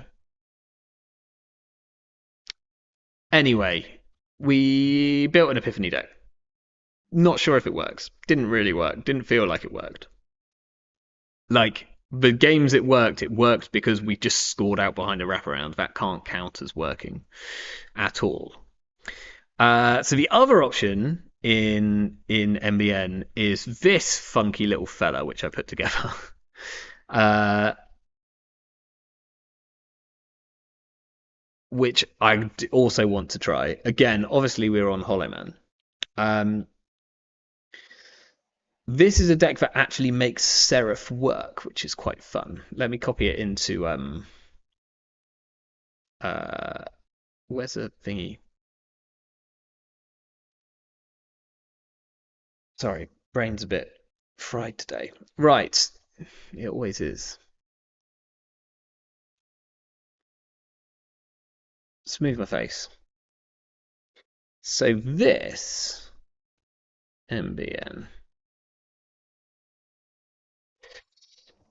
So this is a deck that I wanted to put together because Piranhas is an interesting card, which only really works if it ends the run. So we're going to make it end the run. King making's a pretty bad agenda, but it does allow us to put another bad agenda into our hand, potentially giving us a big hand size. Big hand size works well with piranhas. The other thing that works well with piranhas is other ice, which does damage or lets us draw cards, which is where Funatria comes in. So if they pass a Funatria, then we can draw 2 cards off the Reality Plus, and then we've got more cards than them for the piranhas. Does all this require us to have ice in a very specific order? Yes. Does that mean it's going to be really, really risky? Probably. But the fact that we can use our pluses like draw cards mechanic to like make piranhas a much better card means that this has some potential. I was originally on loads of seamless launches, and then I realized there wasn't any tag punishment. So I actually changed some of the seamless launches for greasing the palms, which can just be a money card if it really needs to, but we can also use this to fast advance out a fair few of our agendas. Okay, not that many of our agendas, because I've gone to off-worlds instead of Beals. So does this now make sense anymore? Yes, because I can still, with Hollow Man. Yes, no, this is what I thought. So with Grease in the Palm plus Hollow Man, I can still score out a 4-2, whether it be king making or off-world office. That was the thought process. This gives me 1 counter. Hollow Man gives me 2 counters. Then I advance. That's 3 counters. Yeah, Sudden Commandment. Rashida, this is startup, Axu. Startup. So we have no Rashida. But that's fine. We got superconducting hub. That's all the Rashida we need, right? We have predictive palanogram is the actual like Rashida. that we have. We also have subliminal messaging, which feels really good here because if they don't run, then we get this back into hand. Drago is not legal anymore. Don't you start. This deck needs a name, and it's gonna be something like. God damn it, Axie.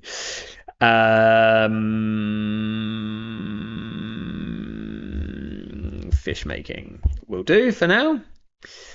Startup.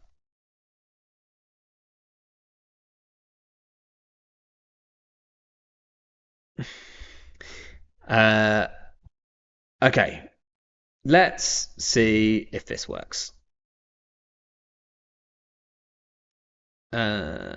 Startup corp. Oh wait.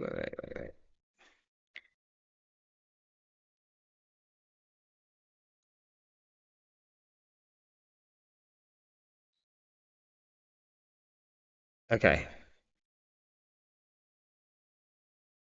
Ah, around free for startup only. No, not yet. We have more kit, unsurprisingly. Right, here we have a king making and a superconducting hub. Are we going to keep it? No, because we have no way of making money, which is a shame. Um, don't actually have a huge amount of money in the deck, which is problematic. Okay, Phonotria is not a good first ice. That's quite a bad draw. Let's install a spin doctor and res it. Okay, we can't gain another click here because we're not at threat. I think we just have to play a subliminal and put a Phonotria on HQ so that we don't get Bernard. We can draw one more. I kind of want to keep greasing. I'm going to put this on HQ and take credit. I think they probably run and trash a spin doctor, and that's fine. I have just realised we've got no Oppo in this. How have I not put Oppo? I guess it doesn't because it doesn't have tag punishment. So like, why would it have Oppo? Like our tag punishment here is our ability more than anything else, and greasing the palm. That's why we've got greasing the palm. Okay. Oppo like might be bad in startup because like Seb might be quite good in startup. Oh, we've lost Hollow Man already. At least we've now, if they run Spin Doctor, we've got a reasoned Spin Doctor. So that's something. Unfortunately, we really wanted this Phonotria like in front of the Piranhas. Okay, they've seen a seamless launch. Wow, this is getting quite bad. We can draw once more. I mean, then we can play this. Do we sudden commandment into it? No, I think I need to keep this for. Okay, well we've got money. Which of these do we want to score first? I think we actually want to score the king making first, as depressing as that is, because that is like the idea of the deck, right? Okay, let's see if they challenge the spin doctor now.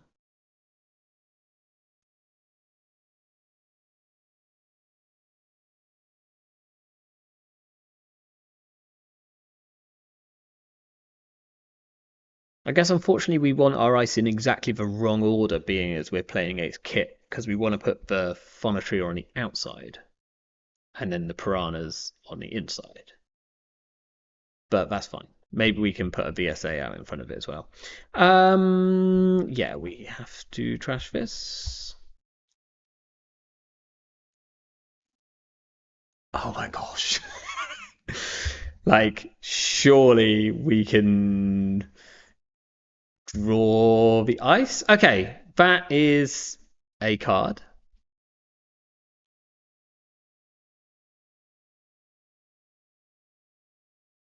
We don't want to play the subliminal. I think we just put. I think we just have to. We have to jam this king making and just hope here. If they just draw If they draw one card and then run, then they get through, right? And we have to take a bad pub.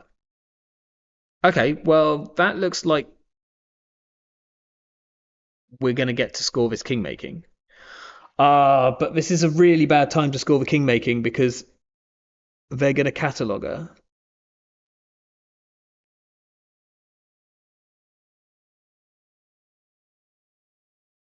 Okay, so we actually don't want to score this king making this turn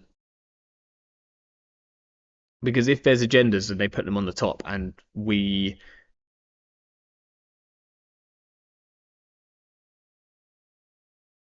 I'm going to be really upset if this is the 3-1, but we want. It's not. It's a king making. That's somewhat fine. Okay, so we've got the combo. Very cool. So let's draw once. Hollow Man's good. I think we go like Phonotria. I don't think we have to put the Hollow Man in. I guess we might as well because I don't know what else we're doing.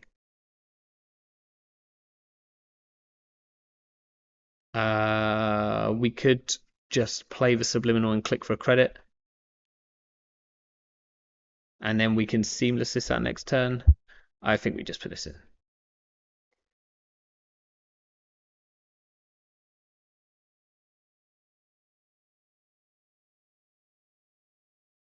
What does this cost to res? 9 credits? Well, that's problematic. I guess we could get 2 back from here. Okay. Yes, please.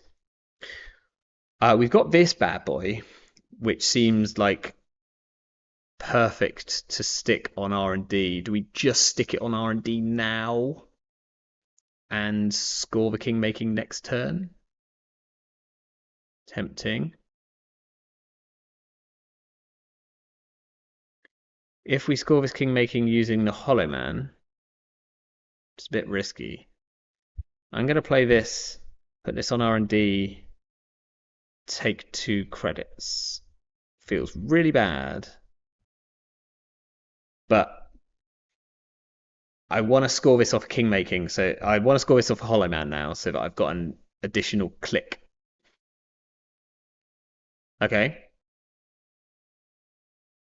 That's actually fine because they're actually very poor. Put down the Parisia.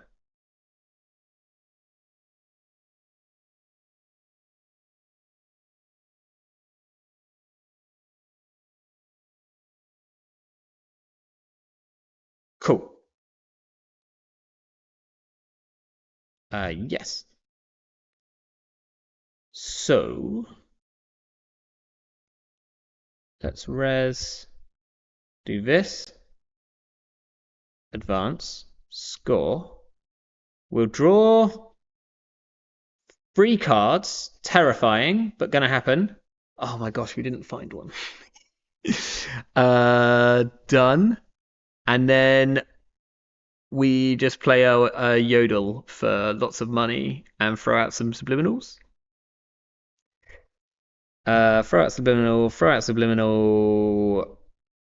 I think the ping is probably super necessary. I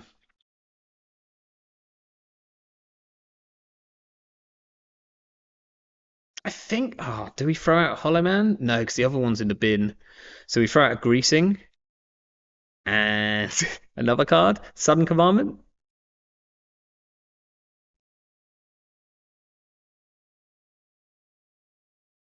Thing is, Sudden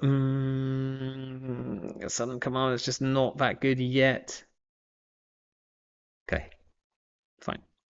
I want to keep the Greasing because it is our only tag punishment in the deck. So like our servers are actually, I mean they're kit and all, but like none of this ice is fun to run against. So that's good. And next turn we can put the off-world in here, put the ping on top, and take a credit.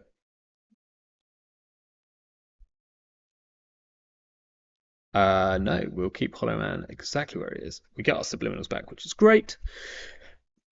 Is the ping better or is the VSA better? Like for here, the ping is better, right? Guarantees attack. What killers are there in startup? It's a bit weird, to be honest, not yet.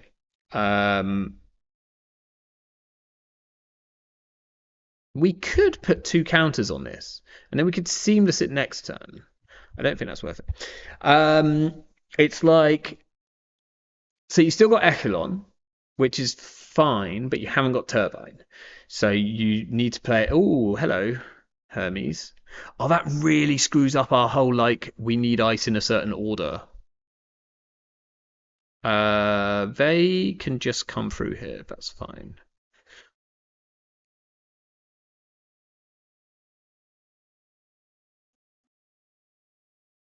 Nope.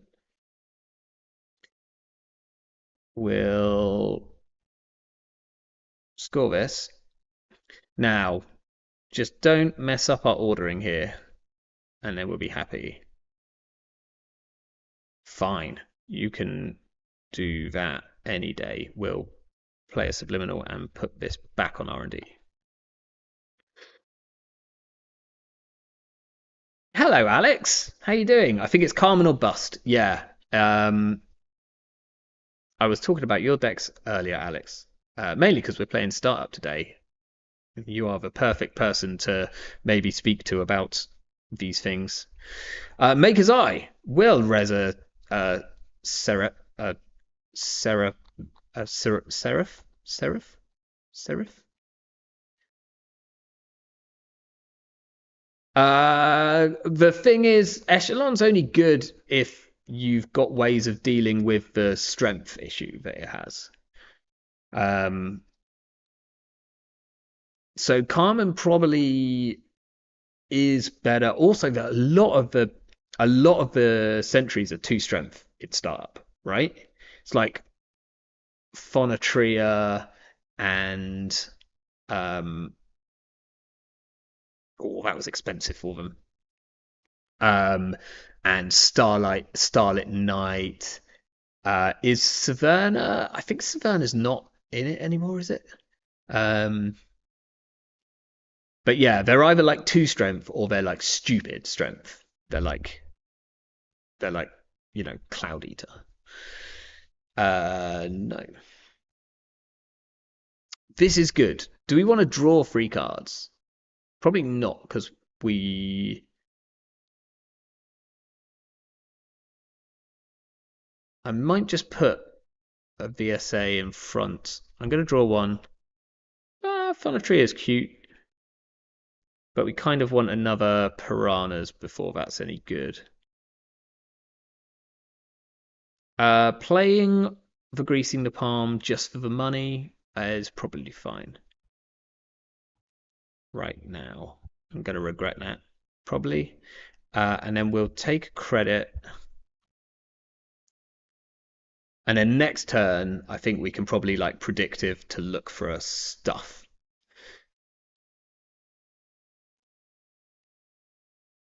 We've got some new players locally, and I'm hoping to play some startup. Yeah. So I have a thing about whether startup is actually the best thing to take new players into, and I don't think it's standard either. We're going to play this to draw. That's what we want. Put that in server 2. And I don't think we have to do anything else here. We'll just take a credit and throw out like the BSA.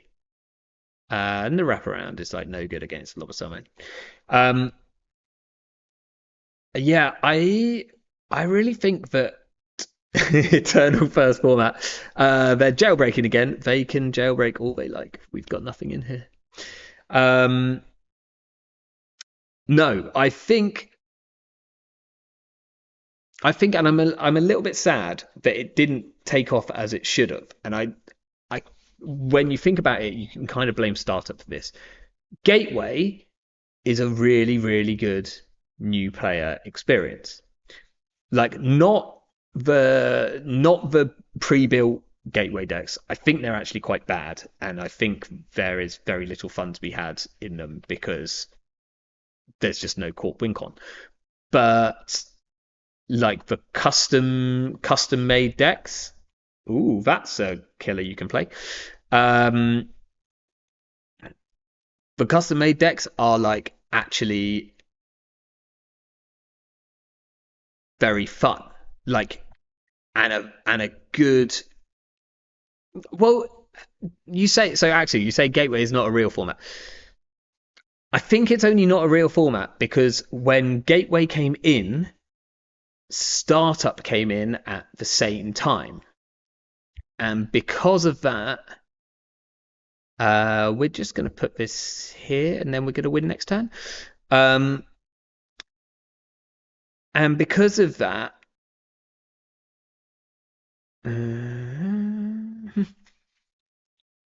that took away that like replaced the whole like new player experience. Will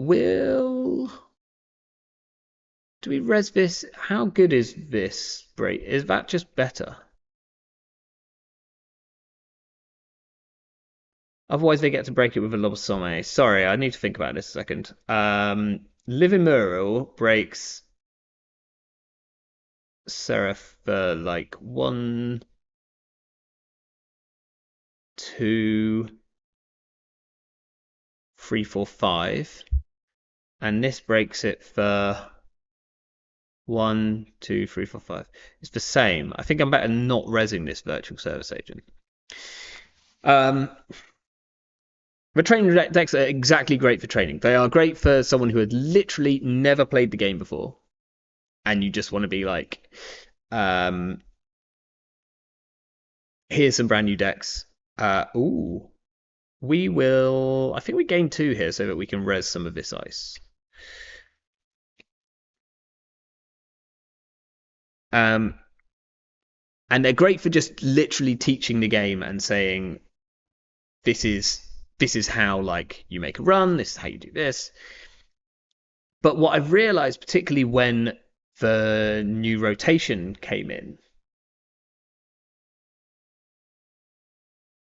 are you going to break this? I assume you're going to break this. Um, is that startups are really confusing when it comes like as soon as rotation comes in, you've been like teaching people these decks. Like we've got someone who's very new in our local meta. And been slowly teaching them how to play. And there's a startup tournament coming up, and the decks which they've been learning with are no longer like relevant, right? And they weren't like super out there, but they just had cards like Cleaver in them, which I think is rotated. No, Cleaver hasn't, but um, I can't remember. Like it was just a classic startup criminal deck, but you're all of a sudden like, oh, half of these cards aren't in here anymore. Um, and so that then became like quite hard. I don't think so. What's up?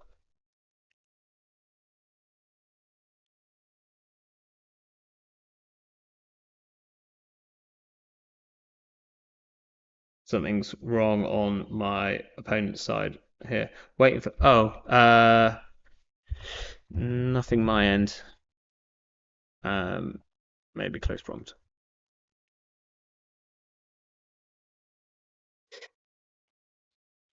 Yeah, sorry, I'm trying to like monologue whilst playing, which is quite hard. Quite hard.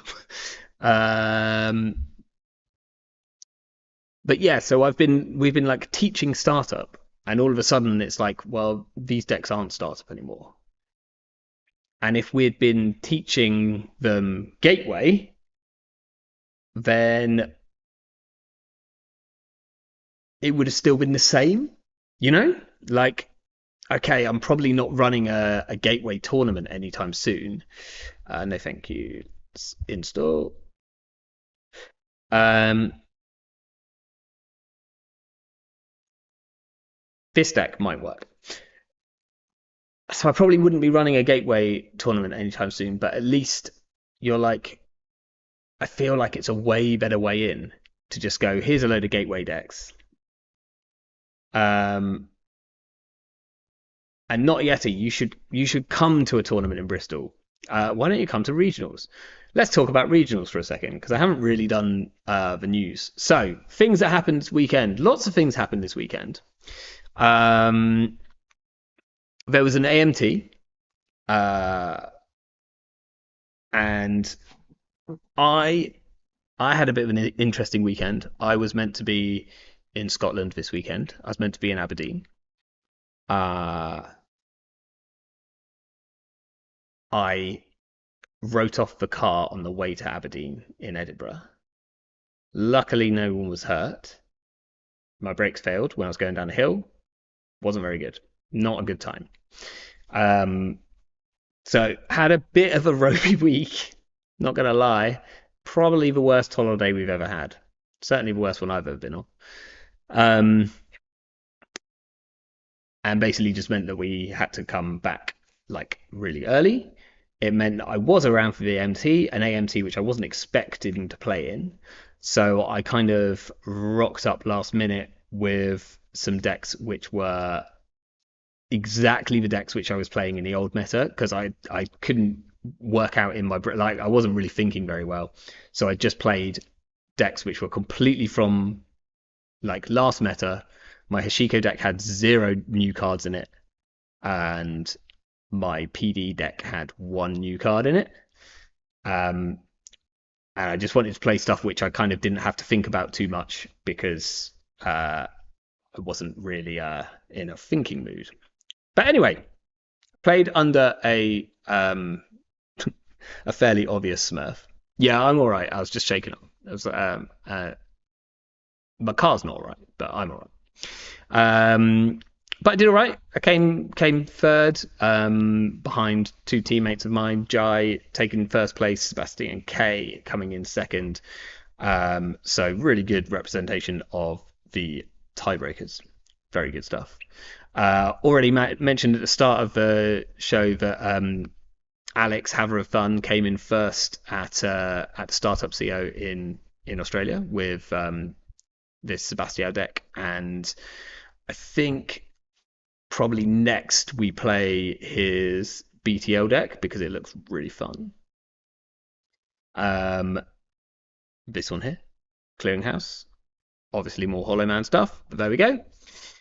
So well done to Alex. And then there was also the Chimera tournament, which is just a blast. Soccer streamed his games, and it's well worth just going and checking those out because Chimera is one of the funnest tournaments out there. And Abraham, Man in the Moon, and Charlie had like rejigged the algorithm, so you got like a guaranteed like certain number of new cards, which is like really really cool. Other things to note: next Saturday, so that is on the 13th of April at 9 a.m. UK time. Transpose that however you wish. I genuinely are we British summertime now? Clocks have changed, so I think we're British summertime over here. So it's 9 a.m. for me. It's whatever that is for you. I don't know. Axu is going to be streaming the Fight Night finals, which is between the SBT team and Unbanned, which should be absolutely wild. The lists are public. I had a link to them somewhere, but I haven't got it here. Axu send it to me in Discord quickly, and I'll put them up. But 8 a.m. UTC. Thanks, Lucy. But yeah, this should be really fun. The list that the teams are going to be playing are already published, and there's some wild stuff going on, and that should be really, really fun. That will be on Axu's channel. I've already put a link to this in the show notes because I'm actually organized this week. And then one other sneaky bit of news today, which I'm going to have to find.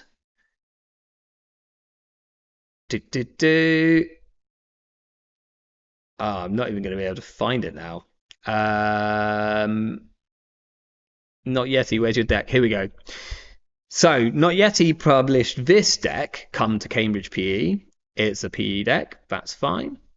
But sneakily dropped in UK Nationals. Actually, can you see that? It's my face blocking that. It's my face literally over that. No, it's not, fine. So UK Nationals is happening in Cambridge this year. It's happening on the 15th to the 17th of November. I am going to try and make it. It's quite close to my wife's 40th birthday.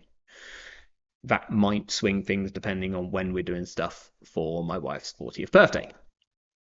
But if it's not on that weekend, then I will certainly be trying to make it.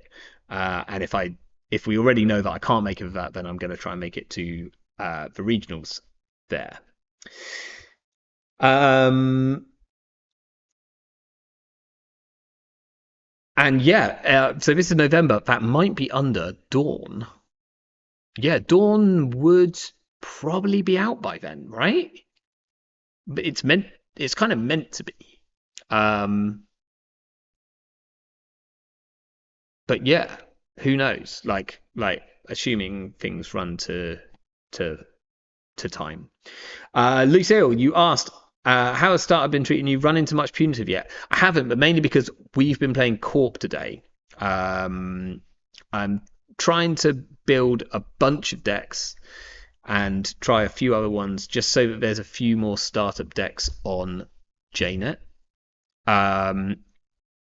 We did build some punitive. Oh yeah, of course, because it is your birthday on that weekend, isn't it? I remember that. I will ask her. I would assume not. It's quite a big birthday for her this year, so it's not one that I can get out of doing. But yeah, so I did want to play some punitive, but more importantly, I wanna try this deck, which is Alex's deck. Which I think I could just click on this. So this is a clearinghouse Charlotte deck built to last, which Charlotte seems really, really good in built to last as it is. This one, I'm going to make a change to it. Alex likes the Tucanas. I don't believe in the Tucanas, but what I do believe in right now is Crisium grids. So I'm going to put in 2 Crisiums. We'll save that.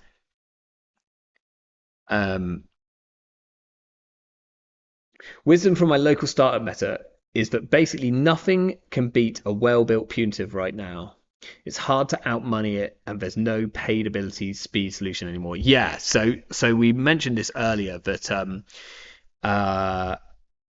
essentially all of the kind of all of the usual suspects for how you deal with punitive have kind of gone, right? They've just, you haven't even got steel skin. So even things like double punitive is back on the table. Lucille jumping straight in. I think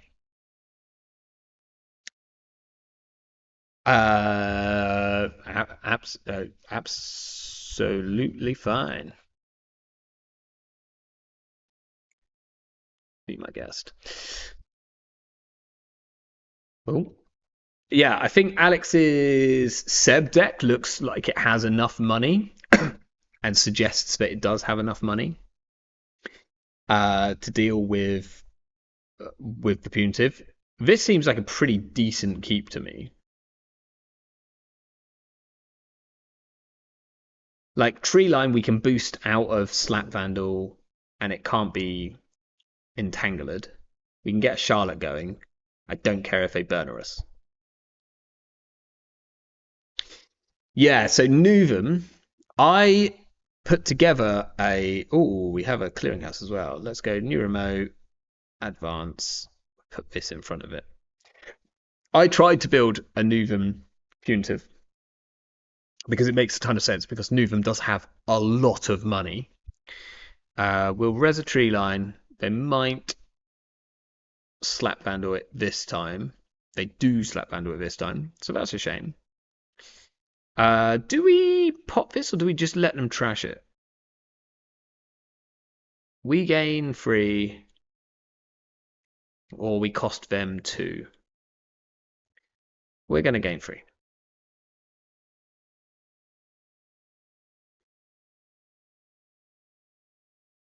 So we need to like triple advance this bad boy.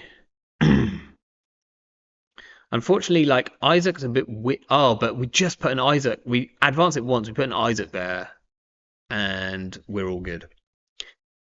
Ooh, okay. So that's a little scary. I think I do want to protect. I'm going to just go HQ, R&D, and we'll advance this one once, just to get a little bit of money.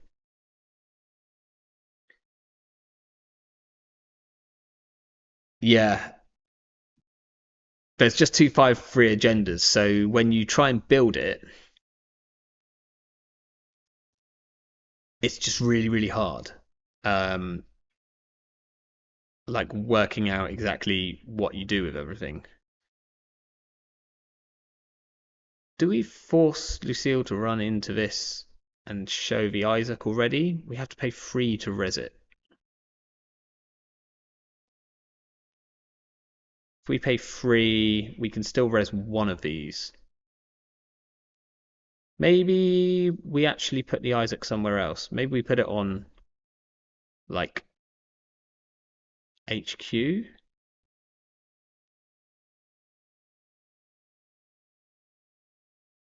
Yeah, so if you see the Nuvum the Nuvum punitive decks, they've got like really this is exactly why I put it here. So we can stop this because this is 3, this is 4, and this will make this expensive.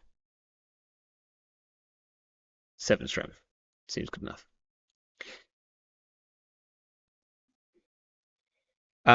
There's not 3 times 3 pointers. No. Um,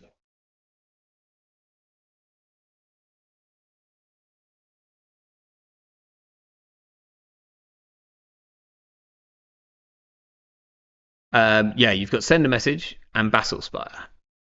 So then your other ones, you're like maybe you're playing advance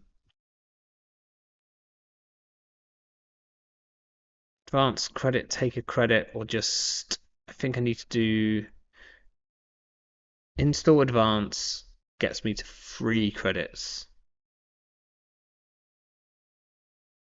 I think I just need to take 3 credits, unfortunately. We will not move him.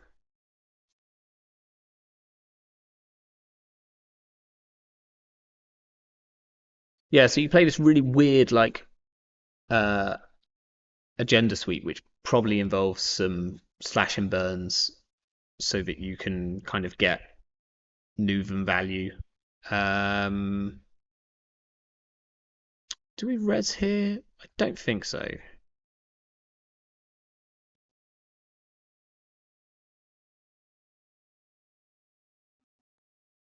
Oh, maybe we should have.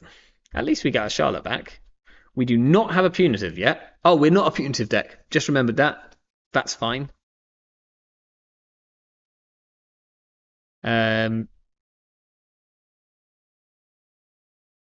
so I think now we res.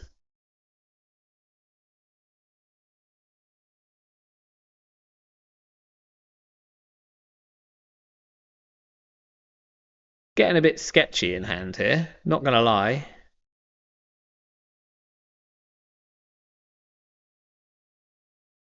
Um, I think I just need to take a credit, which feels terrible. We will, yeah, we'll move. I mean, this is really sketchy if this is really sketchy if Lucille decides to burner us here, and they might have a burner. They have already used one though.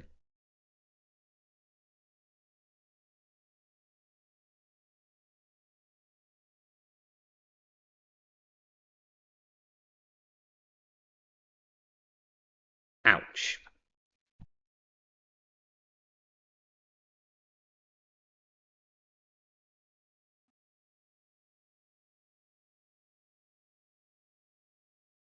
Well, I have a feeling that both our clearinghouses are going to the bottom of the deck. Yes, that's problematic. Hit the Pharos 3 times. Oh, that's one. Hit the Pharos.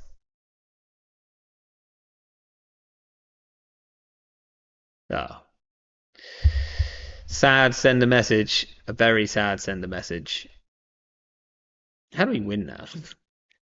Um, like both our clearinghouses are at the bottom. We need to shuffle with a spin doctor, or we have like zero chance. Absolutely zero chance. Oh, that makes things worse. Are we scared of another burner, or do we put the Chrysium on R&D? Draw one. We'll advance this one, and then we'll. We've seen 2 burners, so I'm not scared of more burner. I'm scared of. They can get through this, but they can't get through this and this.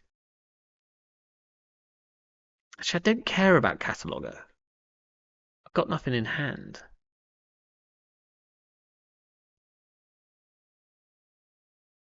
The other thing would just be to start triple advancing some of this ice.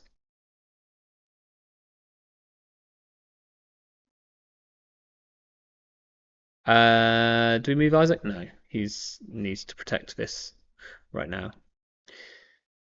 Yeah, just stay cool and outglacier them is an option. My hand does feel pretty sketchy right now. I guess this is like kind of dumb because if they're gonna make a run now, like if they're gonna dirty laundry or something like that. Yeah, advancing the tree lines is probably worth it. Like potentially advancing this Horton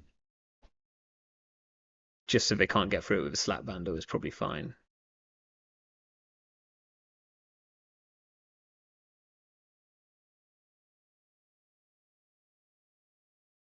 Now, probably the correct thing here is to make a run. It will cost them 1 credit, but they get information on HQ. Okay, they just advanced, they just installed. That's really good for us. Really good for us.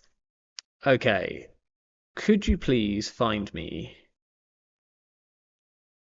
a spin doctor anytime you'd like? So we need to advance this once before we forget. Put this on HQ. We'll play government subsidy. We will not move Isaac, I don't think.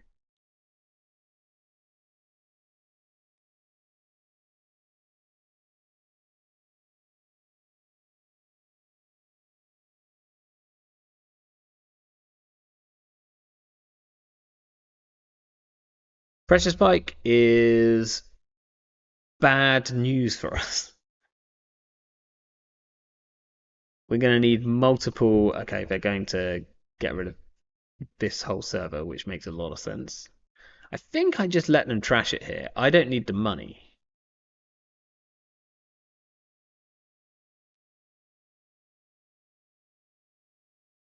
I'd rather they were poorer. No pop.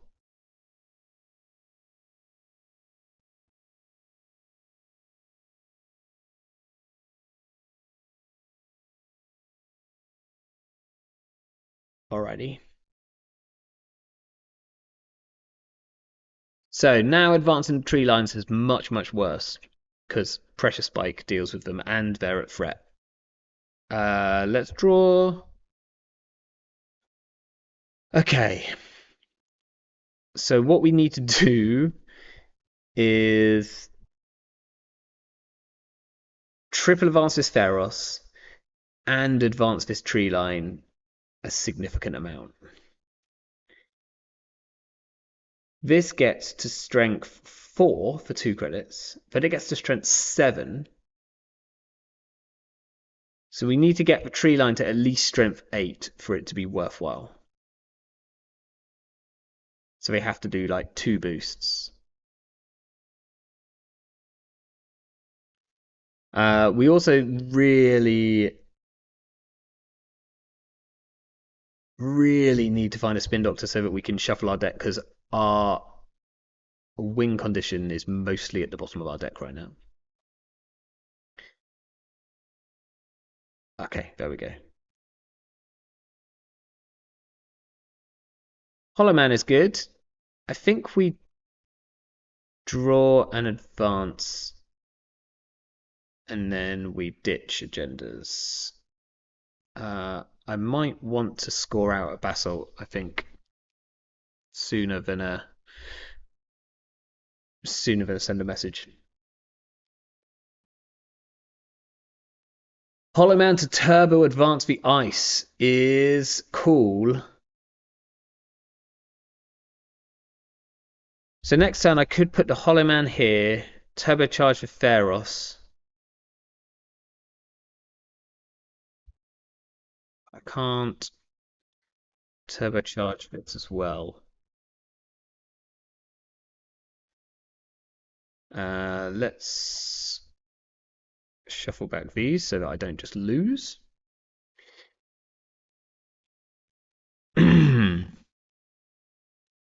Okay. Now, one option is to fake out one of these on HQ, one of them on R&D, with a Chrysium and a Hollow Man, and I play a hedge fund.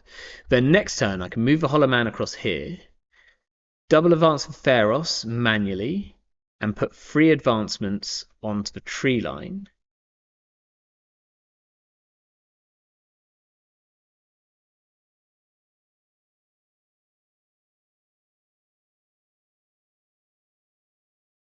I think that feels like pretty good. I'm like gonna leave I don't need to worry about Hush. It is no longer legal.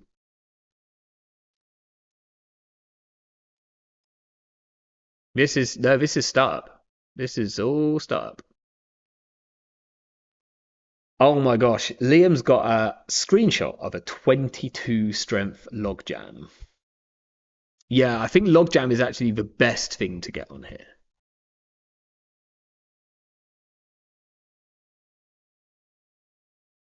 Oh, it was with a doo right. Okay, so you're sorry, I kind of missed I missed stuff happening.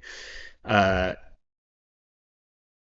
all right, I think we're gonna get to play our like big jam here. 5, 6, 7, 8. So that will get this to 8 strength, which is what we want it to be. It will get the Theros. Yeah, so we're then Theros at 10 strength. This is at 8 strength.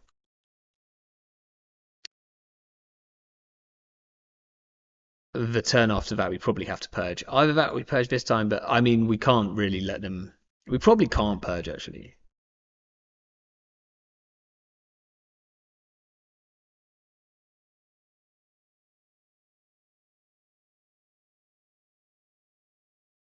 We probably put the logjam. I mean, the other option is to put the logjam advance. Doesn't feel great. Oh, wait. Sorry. I forgot. I forgot something.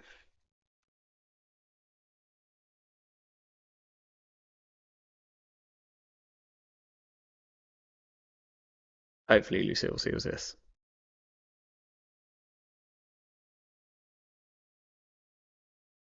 I mean, they could have a ton of credits next turn, right? They're going to have threes, they'll have 10, they could have 18, which is enough to go and clear out the remote.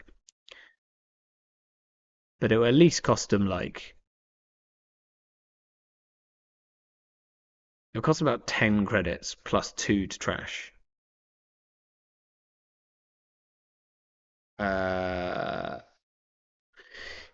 if I just res and move this manually, can I do that? Probably not. Uh, what if I just do undo click? Oh, oh.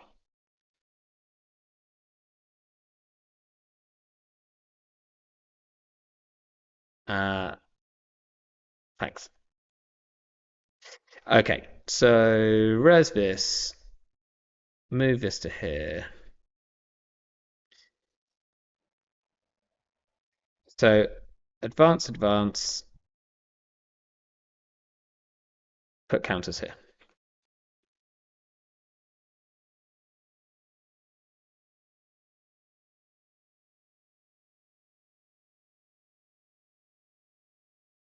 Next turn, if she doesn't run it, which I think she does,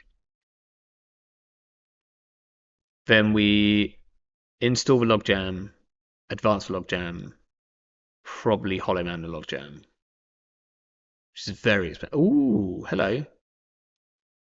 Oh, that's problematic. Do we res a Pharos?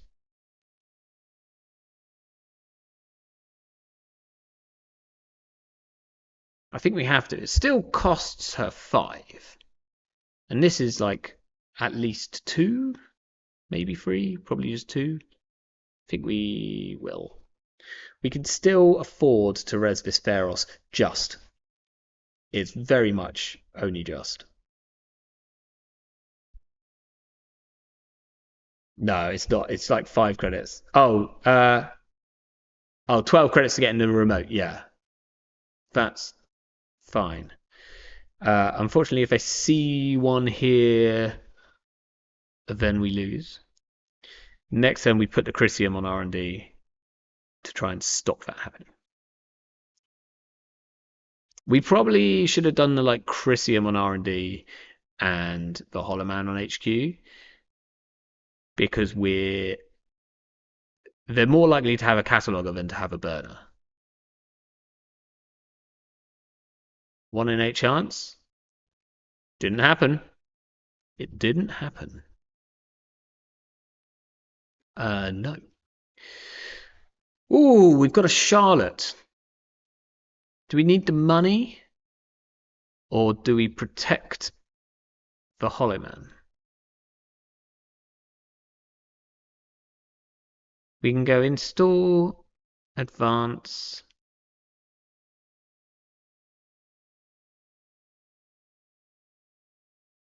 I think we go install, advance, Chrysium R&D.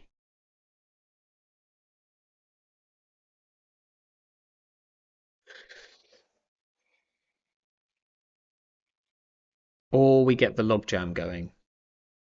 But we're gonna need money, right? Install, advance. The other option is to hit the Hollow Man to put more counters here. If we do that, it basically just costs them an extra 2. That's a bit depressing. So Chrysium R&D feels like the safer play.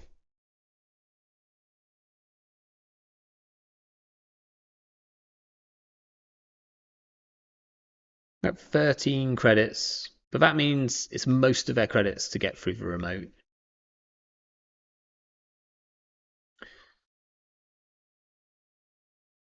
I don't. Oh, but they do have an imp. Woof. Um, maybe just worried about like money.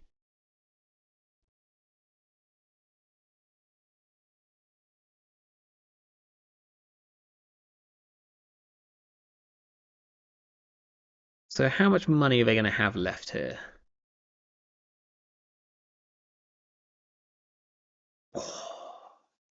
Okay, so we can leave for Charlotte. Fantastic.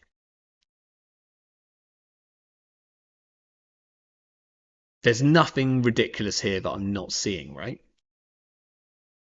They have one credit. They don't have anything sneaky. No Parisia. This costs two. This costs two. They have to trash the Hollow Man. I assume they trash the Hollow Man.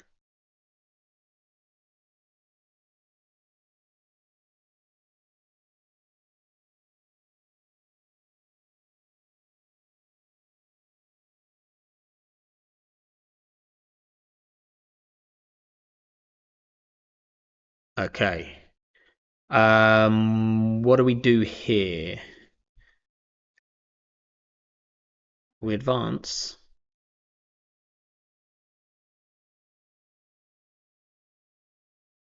Think we either get a logjam going here or we R&D is going to be literally just singles for them, which I think is fine. The other thing would have been to purge. I don't think that's great.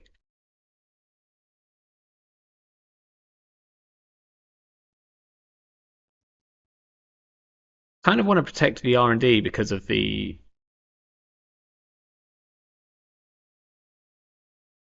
imp. Why didn't they imp both? You can't imp both. So imp is a once per turn. Um, so they have to choose one of them to imp.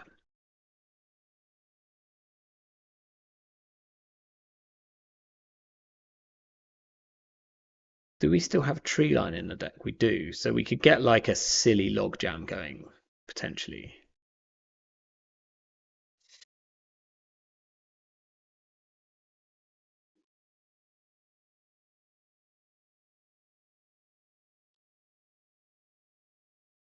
We have got to be careful that they don't like just get money up too much. Um, okay, we've got clearinghouse now. That's cute. The hammer, how good is that here? Quite bad against a Boitata, assuming that they use the thing. So I think like logjam is our best option here. Advance, advance. This deck has 3 Hollowmen, right, Alex? Or does it? Just 2 actually. So we might have to. We could just try and score this Basalt Spire. I assume they can get in here. This is 5 strength, which is nice because I think that's a double boost. It is. So that's fine. There's not much point in boosting this logjam any further.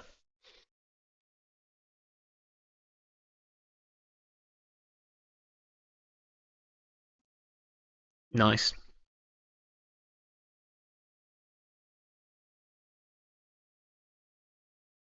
It might run HQ here.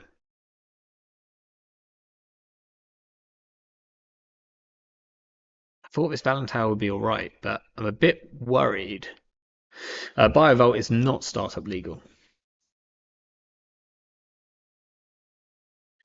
No, your only options in startup are like Void or you play Adrian Seiss.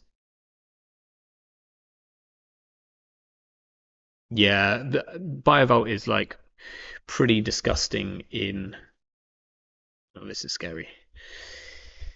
Um, in BTL, like Glacier decks. Yes, please. Okay.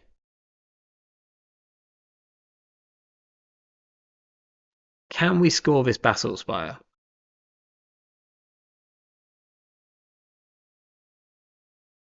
Install double advance. We'll have enough money. They'll have to pay. Like we decided this was about 12 for them to get through. So plus another whatever this is. I think we're better off trying to get a clearinghouse going.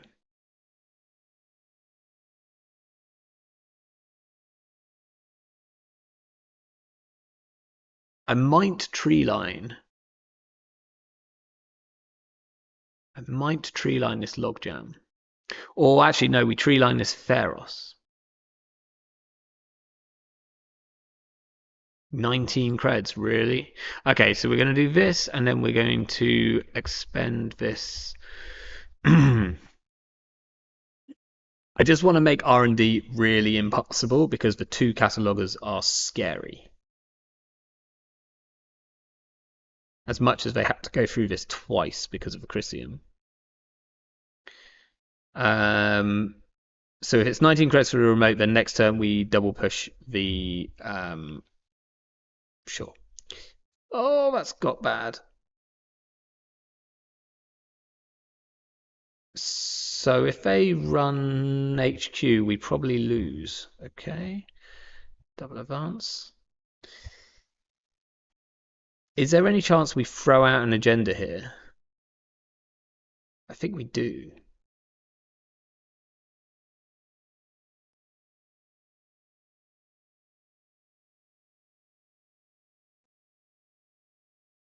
Like, if they dirty laundry archives for value, then woe is me. But there we go. I think it's better to like because I'm worried about them running HQ and just sniping an agenda.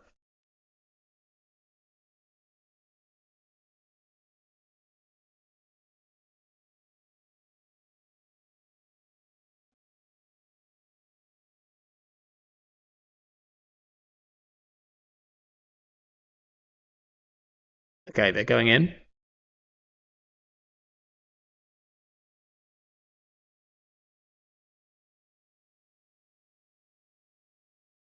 Pretty expensive. Unfortunately, they imp this. That's a shame.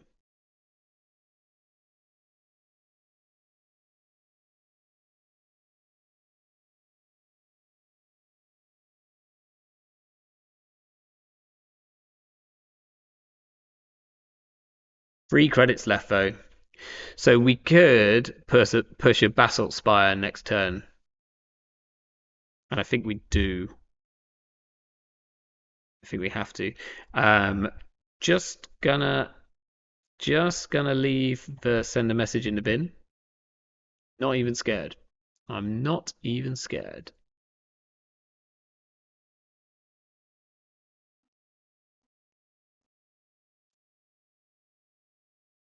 Maybe.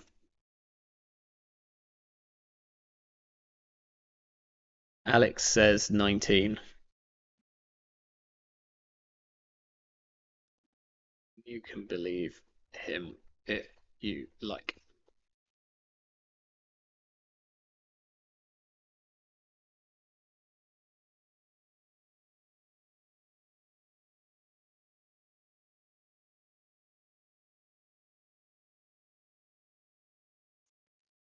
Lucille can get to 12, which seems like not quite enough. I can get 14. They have an overclock. We're in trouble. Double imp. Very rude. Imp's so good with A, Muse, and B, Aesop's though, so I can see it. Why is your whole deck barriers? Because Wayland's got nothing else going for it.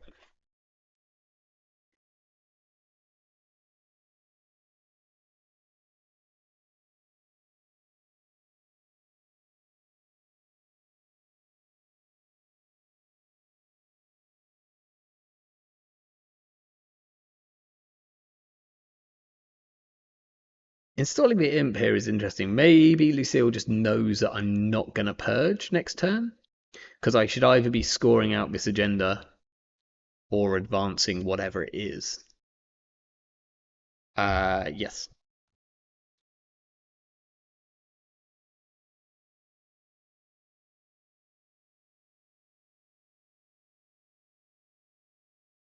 Correct.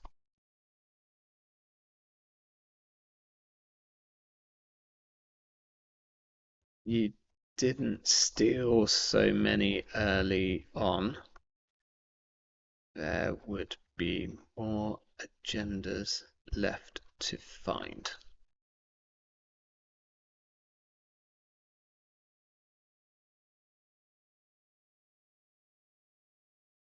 So, Lucille's doing agenda math. What she hopefully doesn't know is that there's one in the bin, which messes with agenda math quite a bit.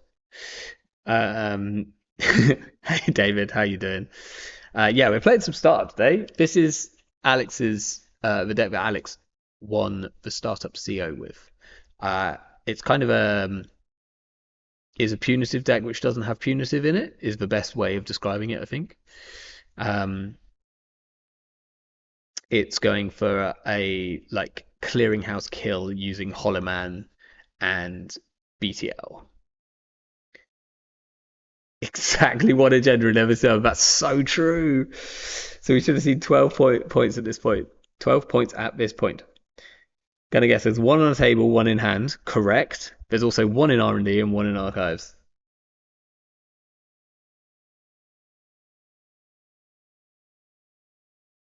Okay.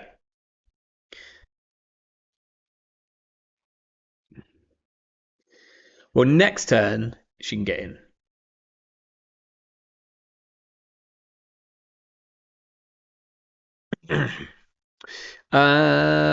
What's the worst card in our hand? I think it's the hammer.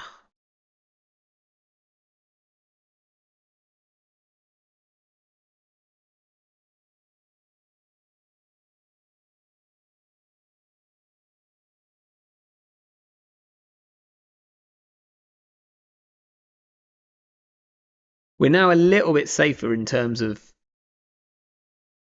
the send a message as well. As in, if Lucille does just decide to run archives, assuming we don't mill one of the other agendas off the top, then we can instantly bring it back to hand.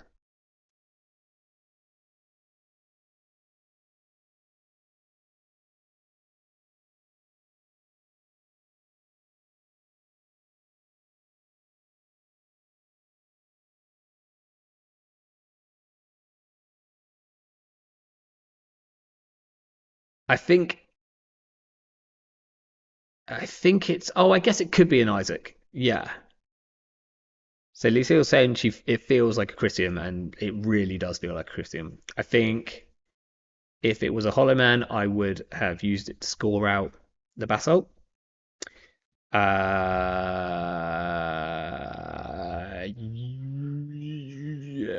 I think so. Yeah, so she knows it's not Hollow Man, or if so, it's like an amazing bluffed Hollow Man. But this is why I really like Chrysiums in this deck because you put them on centrals, and it could always just be a Hollow Man.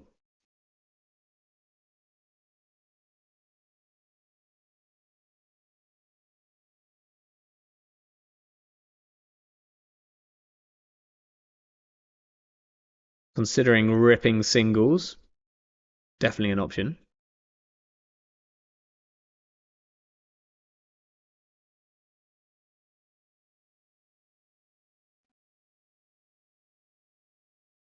Starting to get a little short on cash.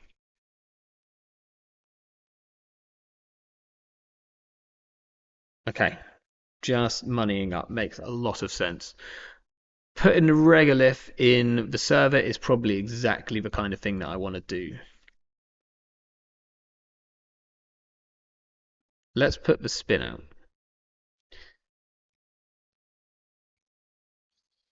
Or we could go Charlotte. I think regolith server 1.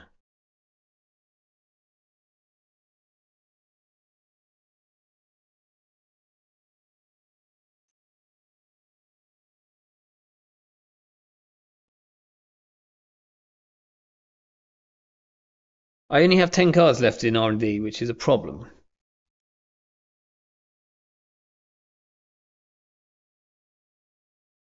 I'm going to have to start really forcing Lucille through the remote and probably using my Basalt Spire triggers to do that.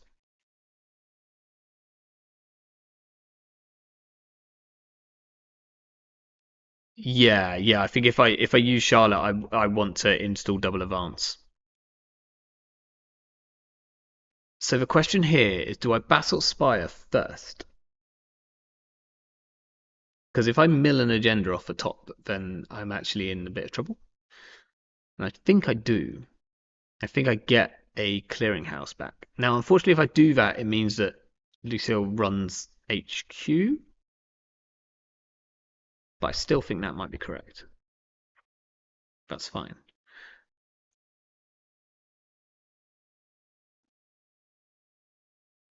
We'll put back the agenda and we'll put back. It's either the Hollow Man or possibly. It's possibly the Isaac. It changes the maths by an additional 2 credits, I think, for each one. Cost me 3 credits. Probably just the Hollow Man though. Although I kind of want the Hollow Man in. I think I want the Hollow Man here so I can put it with a Basalt. I'm going to get the Isaac back.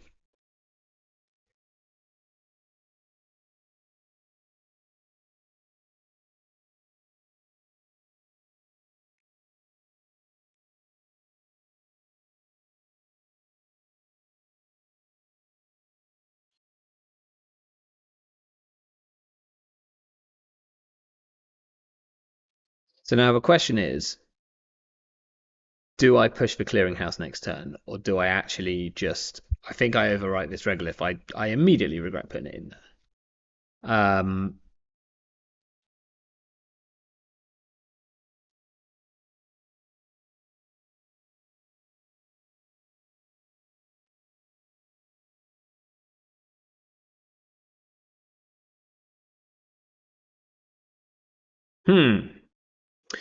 Could put a Hollowman somewhere, like Hollowman on R&D. No, I think the correct thing is just to start pushing. We'll check out this Valentau. We need to pull her through this remote at least twice, I think.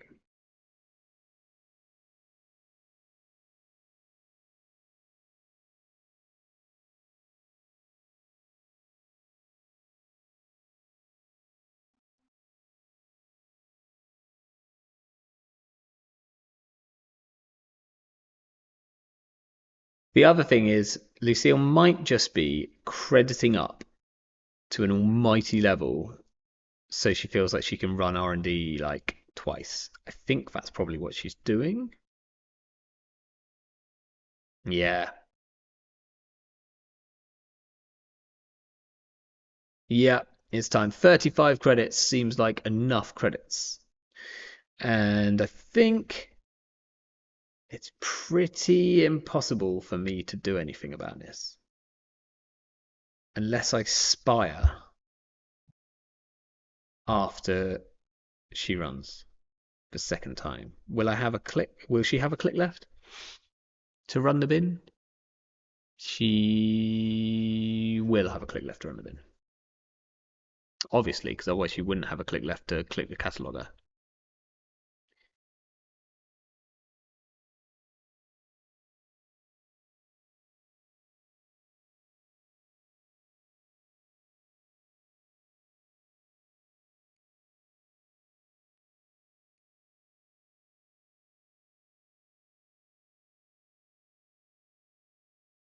Yeah, it wasn't even that expensive actually to get in here.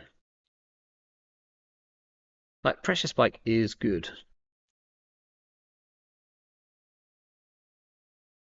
And we've got 2 agendas in 10 cards. There's no chance she doesn't see one. Like, I should just concede it.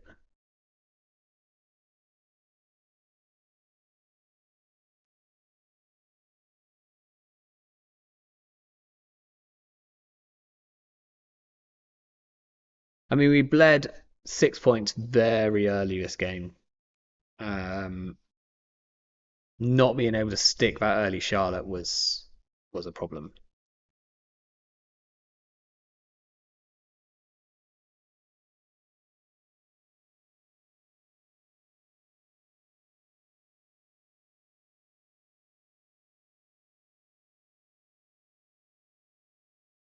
Okay, what haven't we tried to play yet? We've played some yellow. Quite liked the R plus deck. Thought that actually kind of worked. We've played. We haven't played any purple.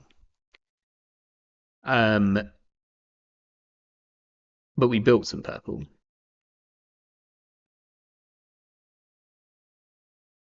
No.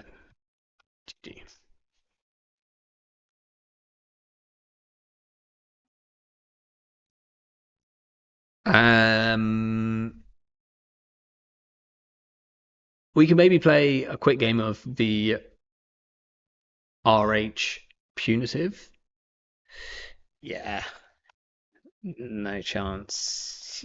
You don't see one there.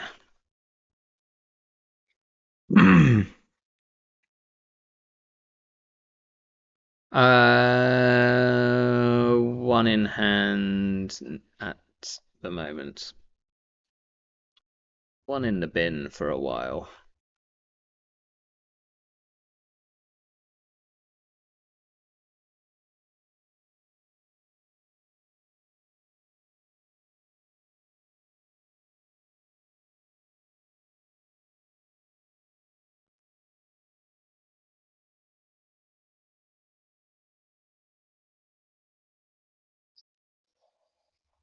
Thanks for the game. Yeah, I mean, we nearly got to the point where we just out um, lasted them. But this is a strong late game econ that like Arasana has. Hey Lucille, how you doing? Um, Fun fact: at one point in that game, there was exactly one agenda in every one of the remotes, uh, which was nice. Right, what haven't we tried yet? We're not going to do that. We're not going to play PvE. Um, we're going to try punitive RH and see how that feels. It's worrying that all my decks have hollow. Well, they don't all have Hollow Man in, but it really does feel like the best. It feels like the best win con, right, in the new set, and thus the best win con in startup. Um, yeah, I built one. I built a punitive Nuvem. Um, I think I prefer my fast advanced Nuvem. The agenda suite is really weird for punitive Nuvem. Where's reality? What's it called? Reality Jinteki Restoring Humanity. Um, Two per turn is better than one per turn, but it just feels so weird. So this is where I got to with punitive Newton, like something like this, right? Um, the cohorts were originally Charlotte's, and I actually thought like maybe we do try this because cohort seems like really cool here. We can get like 2 credits from Nuvum a turn, and we can get 2 credits like from cohort if we want, or um, we can turn the cards face up so that we can pump our like log jams to silly levels, um, which feels pretty cool. But it's just the agenda suite's like a bit odd. I figured that we can probably use slash and burn, like, and just leave it face up. Like we can slash and burn. I like logjam, for instance, or an agenda, and then play armed asset assault, armed asset protection, and just leave it face up in the bin. Um, Triggers to not full send it on all three pointers like you would standard. Mine's right. Yeah, so that's what I've seen. I've seen a lot of them are on this like not all three pointers, and you're kind of, I guess, trying to get them to steal like 4 or 5 points and then double punitive them. Um, or you just score out to win. Okay, interesting. I guess that makes sense. Like you can just push then. Like that probably makes makes far more sense. And it means that they don't necessarily want to instantly run the bin when you've like fast advanced out a 3-2 with a slash and burn, right? So that is something.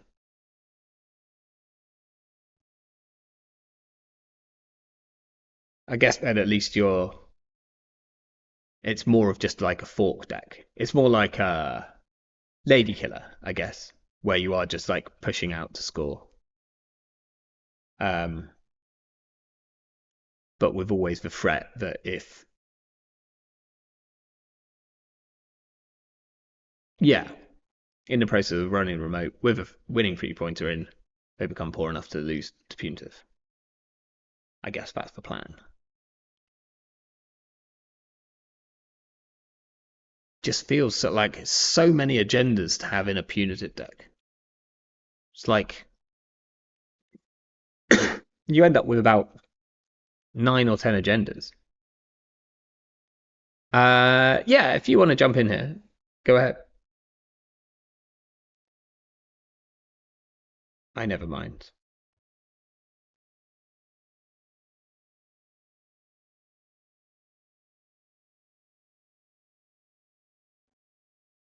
I think the deck which I've liked the most so far is probably the like jankiest one here. I think it's this one. It's this like king making R plus deck.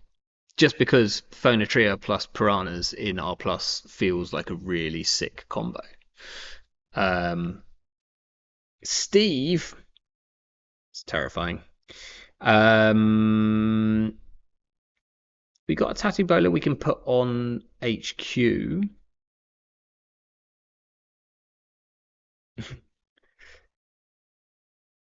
Let's mulligan this. That is probably worse. We have a snare which protects HQ.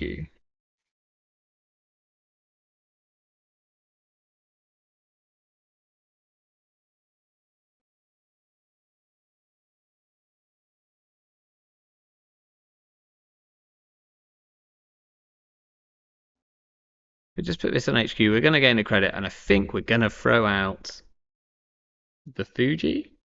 That's too risky, isn't it? We'll throw out a Cloud Eater. Or do we throw out a Snare? We can't afford the Snare yet. And then we'll recur the Snare and the Spin Doctor next turn with this other Spin Doctor.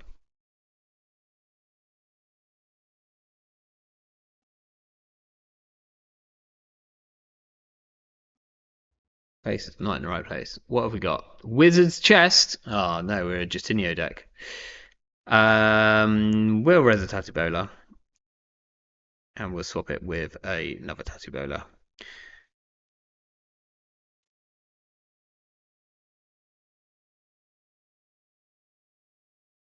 Well, we're getting knifed.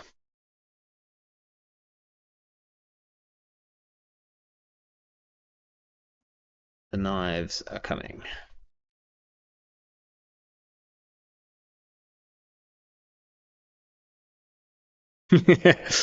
Lucille says it's just a toolbox. Could have put anything in it. They put a wizard's chest in it. Oh look, a knife. Alrighty. So now we might want to ditch Fuji because we have two punitives in hand.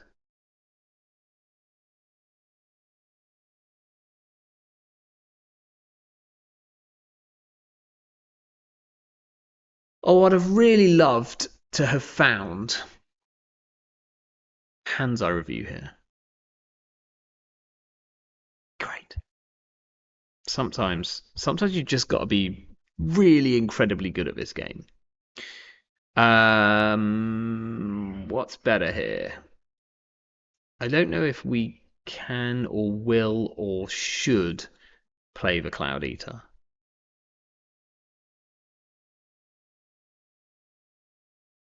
The Atini, they could just pay through, but that's expensive. I feel like this is the riskiest card here. Okay, Lucille knows it's punitive. Now, the one tech that they might have is they might be on sec testing,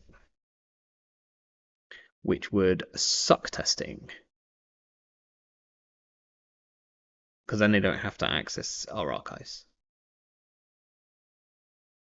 That's fine. At least we've got all our end of run ice very, very early. Shibboleth is fine. We can go draw. Another Hand's Eye is nice. We're going to protect archives, and we will protect R&D with, I think, the Karuna. They can't break this at the moment.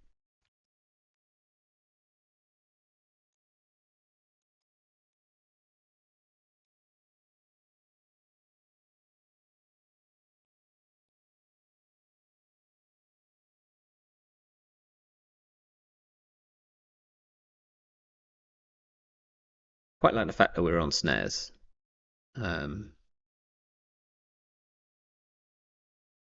Do need to find something to jam very soon though.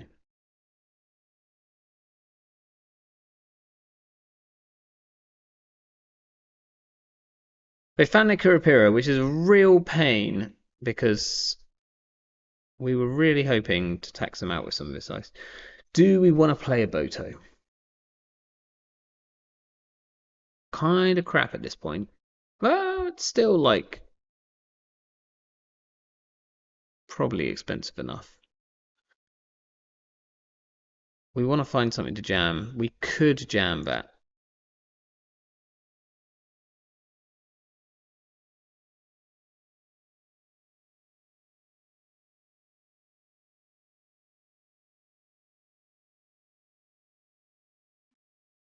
It looks a bit like I'm about to score out, doesn't it?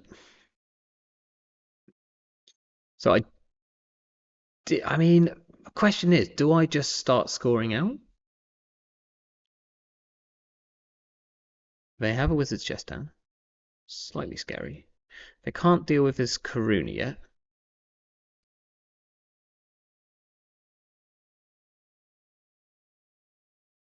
I think pushing the Charlotte makes most sense here.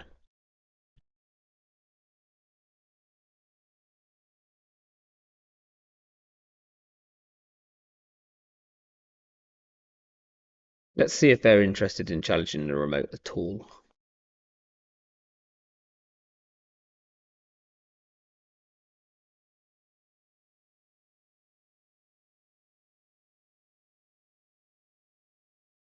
I'm unsure if they will. Dealing with Spin Doctor. Well, we do want to shuffle that back. I think we get the snare back and we just leave this Fuji in there.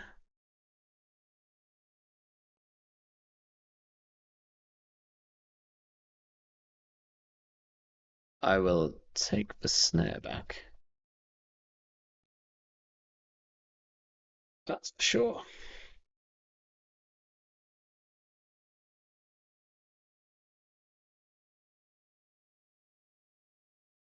Fuji is a kill shot as long as I've got enough money. And I'm not totally sure if I've got enough money.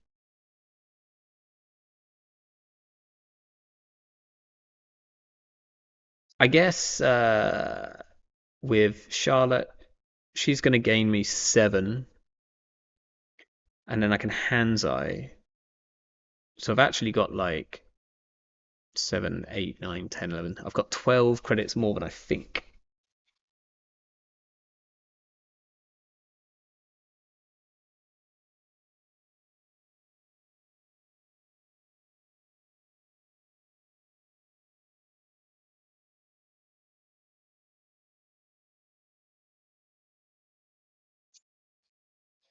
Okay.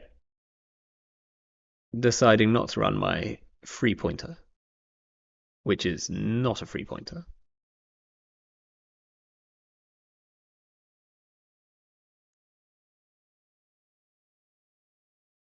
We're kind of safe on centrals at the moment while this Karuna is there. Whoa, easy, easy. Yeah, Luciana has all 3 knives, which is kind of terrifying. Okay, we have a snare in HQ, which feels great. We're going to do this.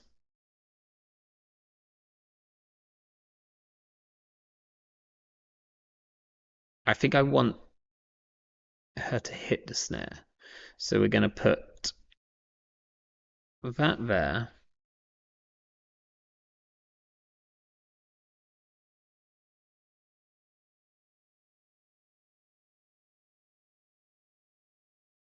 I think the Boto is quite bad. So we'll do this, and then we will advance this once. Feels terrible. We'll just take a credit. I'm so dead to put punitive at this point. I know I'm not going to outmoney you, so I probably have to send it.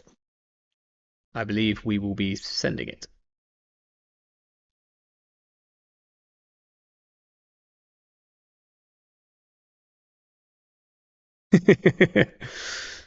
uh, I mean, I've played a little bit of punitive RH, so I'm quite happy having one in the mid. Screw it. If I don't, I don't have to send it until you're on 6 points. That is very, very true. Like, Lucille could literally just click for credits for a long time. Um, and it's probably correct too, because she's already quite set up, and like in reality, she doesn't want to draw into her other Jutinho. That's a bit of a problem. Right, I'm going to triple advance this.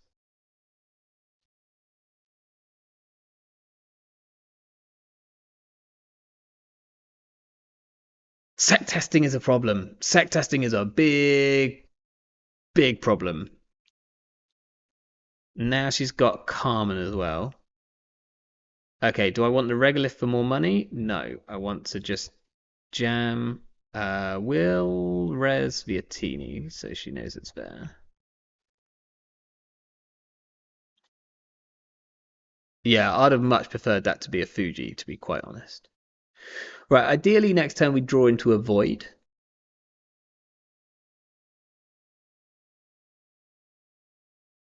Ooh.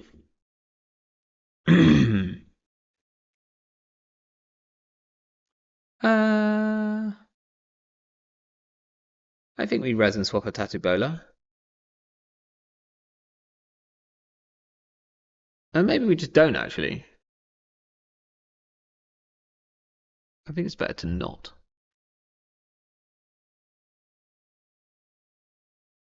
Because I don't want her to get easy counters. Right, hit the snare, please. You can have a dirty laundry. That's a shame. I'd have really quite liked you to hit the snare. That unfortunately will bypass this Karuna. Is Jutinho fret free? Gross.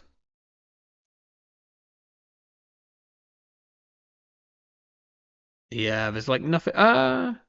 If this isn't a teeny, I think we have to force her to use one of these counters.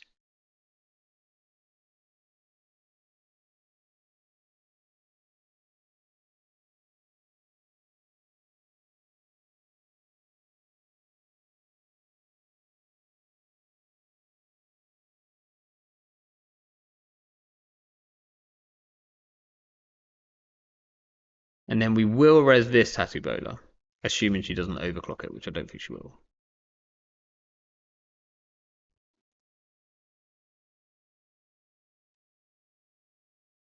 Because I do want to get Visitini on archives. Although, it's actually quite bad.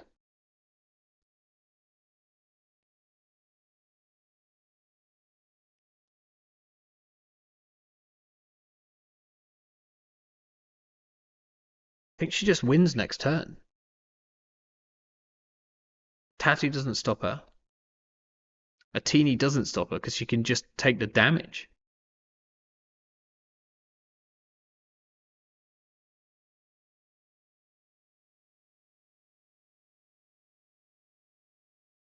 I think I need to. No, she can even hit the snare. No, but if she hits the snare, then she can't take the damage.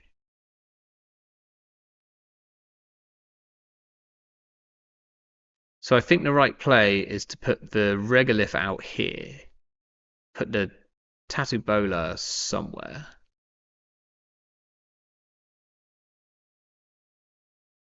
Probably in front of this Karuna. Just so that inside job for Karuna isn't on.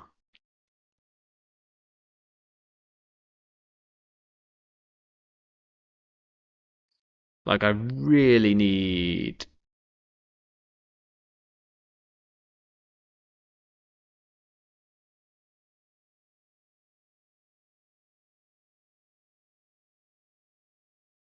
So, assuming Lucille.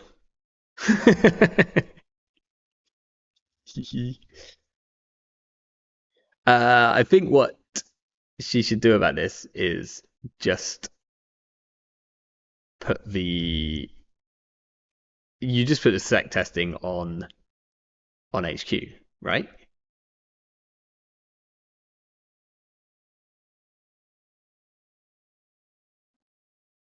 She can bypass this. Like, I don't see how we keep her out here.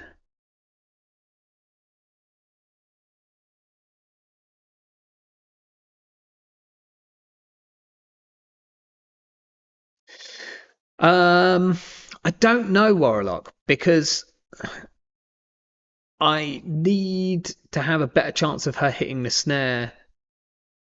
But I have realised that no, actually, this isn't turned on yet because I need her to hit the snare so she can't take 6 damage going through Visitini. If she takes 6 damage going through Visitini, then I'm in a ton of trouble. We will not res the Tattoo Bowler.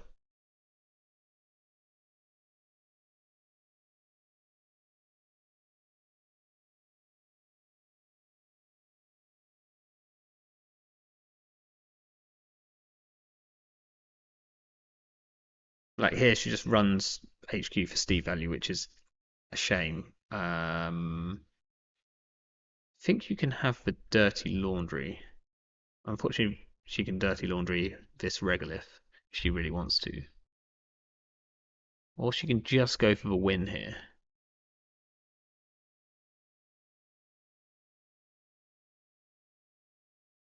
Like, if she goes Archives first. Like, what can I do to stop her? I res the Satini.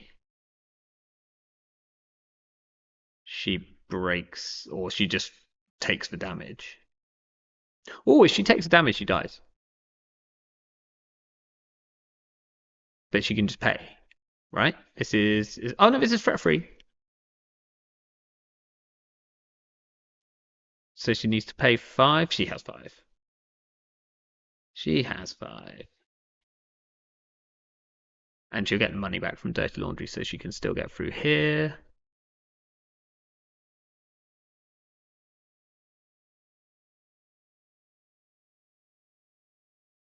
And wherever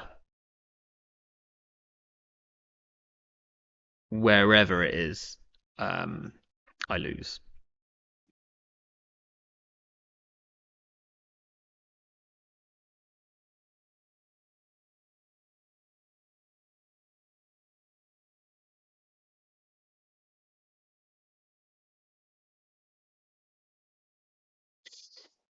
this would need to be exactly a cloud eater. I think is the only thing. No, because now she can dragon through anything. Um,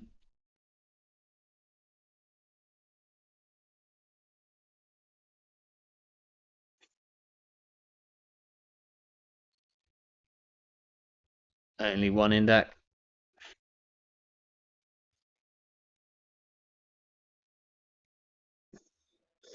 She has exactly money, like exactly 4 credits. Right, let's hit snare.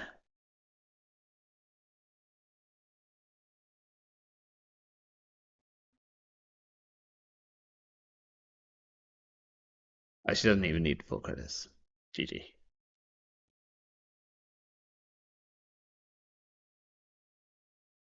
Oh, oh,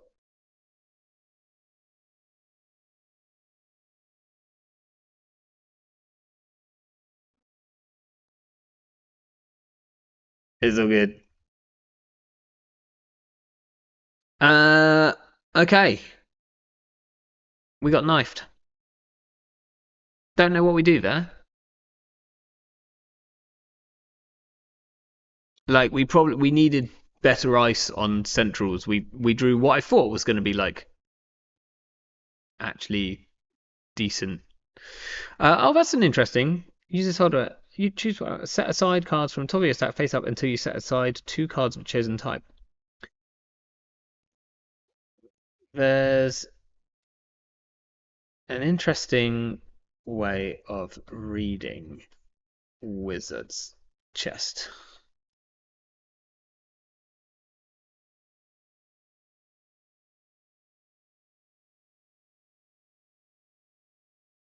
Yeah.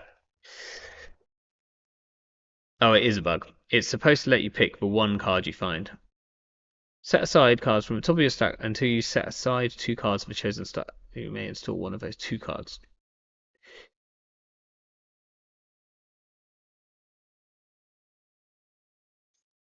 Um, yeah. So the issue here was that you can even tank a bunch of damage, but that doesn't matter. Wherever the knife is, you can install it.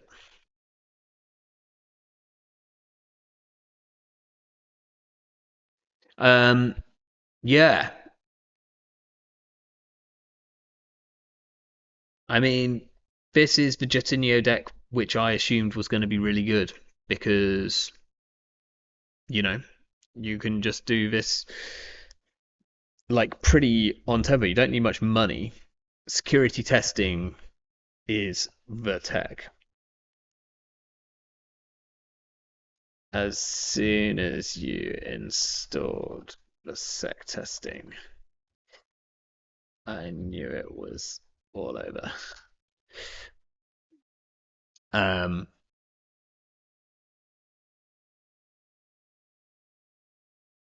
like maybe not. Um, yeah, makes sense. Hmm.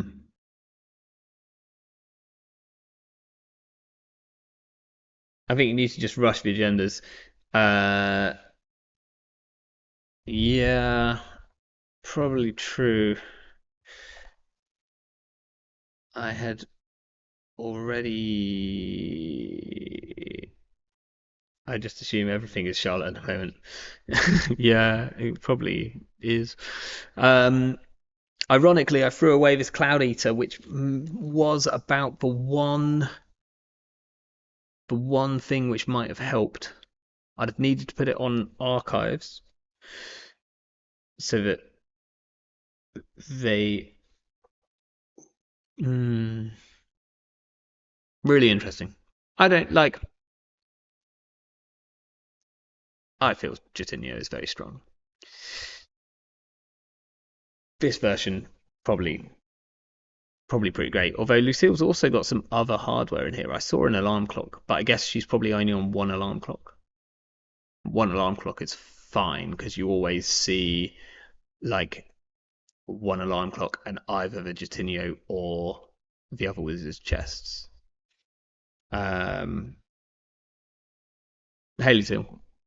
Yeah, this is like pretty much exactly the Steve Jutinho deck I assumed was going to be good. Um, are you on Entanglers or just the Malin Dragon as your kind of bypass? Free chest, one Justinian, yeah, one alarm clock. Actually makes a ton of sense. Plus, alarm clock in Steve is just so good.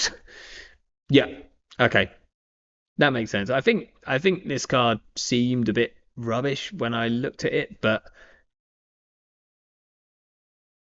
yeah, they ever install that makes sense. Um, and this card is probably a little bit better than I think it is because I kind of thought it wasn't very good to start with, but like there's enough, especially in startup, there's enough ice which is free strength or less that this just kind of deals with. Unfortunately, I threw away the one card which might have helped me, which I thought I was not going to be rich enough to play this Cloud Eater. If I put the Cloud Eater on archives, then there's a chance that I can stop you. Oh, nice. Let's. Don't think I can pull this up on stream, but oh, I can. But I can pull this up on stream. There we go. Do you mind this being before I like show everyone? Do you mind me showing everyone this? Um, cool. So let's have a look. One Joyride, love it. That's that's you really are trying to go fast. That makes sense though. Like you're gonna ice up against HQ against Steve, right? So you leave R&D open. Um, Red team and sec testing kind of does everything you want to do in terms of I'm going to run all three centrals. I'm going to make money off doing that. Free Wizard's Chest, free Jutinyos, makes sense. This feels like a perfectly cromulent breaker suite. Shibboleth is probably really good here because you're normally trying not to get to fret 4 yourself. Uh, and then Inside Job and Estrebrados and Steve to get them all back. Seems good. It seems like and like this name is very nice. It's probably also very pleasing to put this together because there's lots of like 3 ofs and 2 ofs. Uh, can it deal with like decks that are running multiple Chrysiums? Because it doesn't have a lot of money. And red team and sec testing are turned off by Chrysium, right? So you can't even. You'd have to, yeah. Uh, these cards will embiggen your efforts. You win before they draw the Chrysium. That is that is that is fair. Yeah, I'm kind of big on Chrysium if I've got influence for it right now. Right, we've played a lot of startup today. Um, I don't know if we've learned anything apart from the fact that I liked this king making deck. Uh, you can contest. Yeah, oh, and you make decent money off sec testing dirty laundry, so can contest it. Yeah, it is expensive. And I don't think there's like you don't there's not Miss Bones or anything like that in criminal, so I don't know what you'll do. I guess you overclock them, right? If you think it's a Chrysium, I've lost it. If you think it's a Chrysium, then you overclock the Chrysium server. Um, and this is you're trying to win first. Startup Crim Econ is import liberated or fermenter. Yeah, it really does seem to be. Like I think import liberated with career fairs or play fermenters. Um, I mean, it's kind of been away for a while, but like you haven't even got whatchamacallit anymore. You haven't even got run your mark, make 3 credits, right? 4 credits. Um, it does seem to be hard to get econ into crim now, like really hard. Like this is probably it. This is your crim econ package. It's like free shield gamble, red team, security testing, and then dirty laundries. Done. Uh, anything else? Spend some influence. Right. With that, I'm gonna go to bed. Well, I'm gonna go home. Then I'm gonna go to bed because I'm doing this from work because home's a bit crazy at the moment. But thank you everyone for dropping by. Hopefully, I gave some of you some ideas for some stuff to do with startup. I don't know if I gave myself any good ideas. I'm gonna go and play some king making R plus. Uh, thanks everyone for dropping by. I will catch you all next week.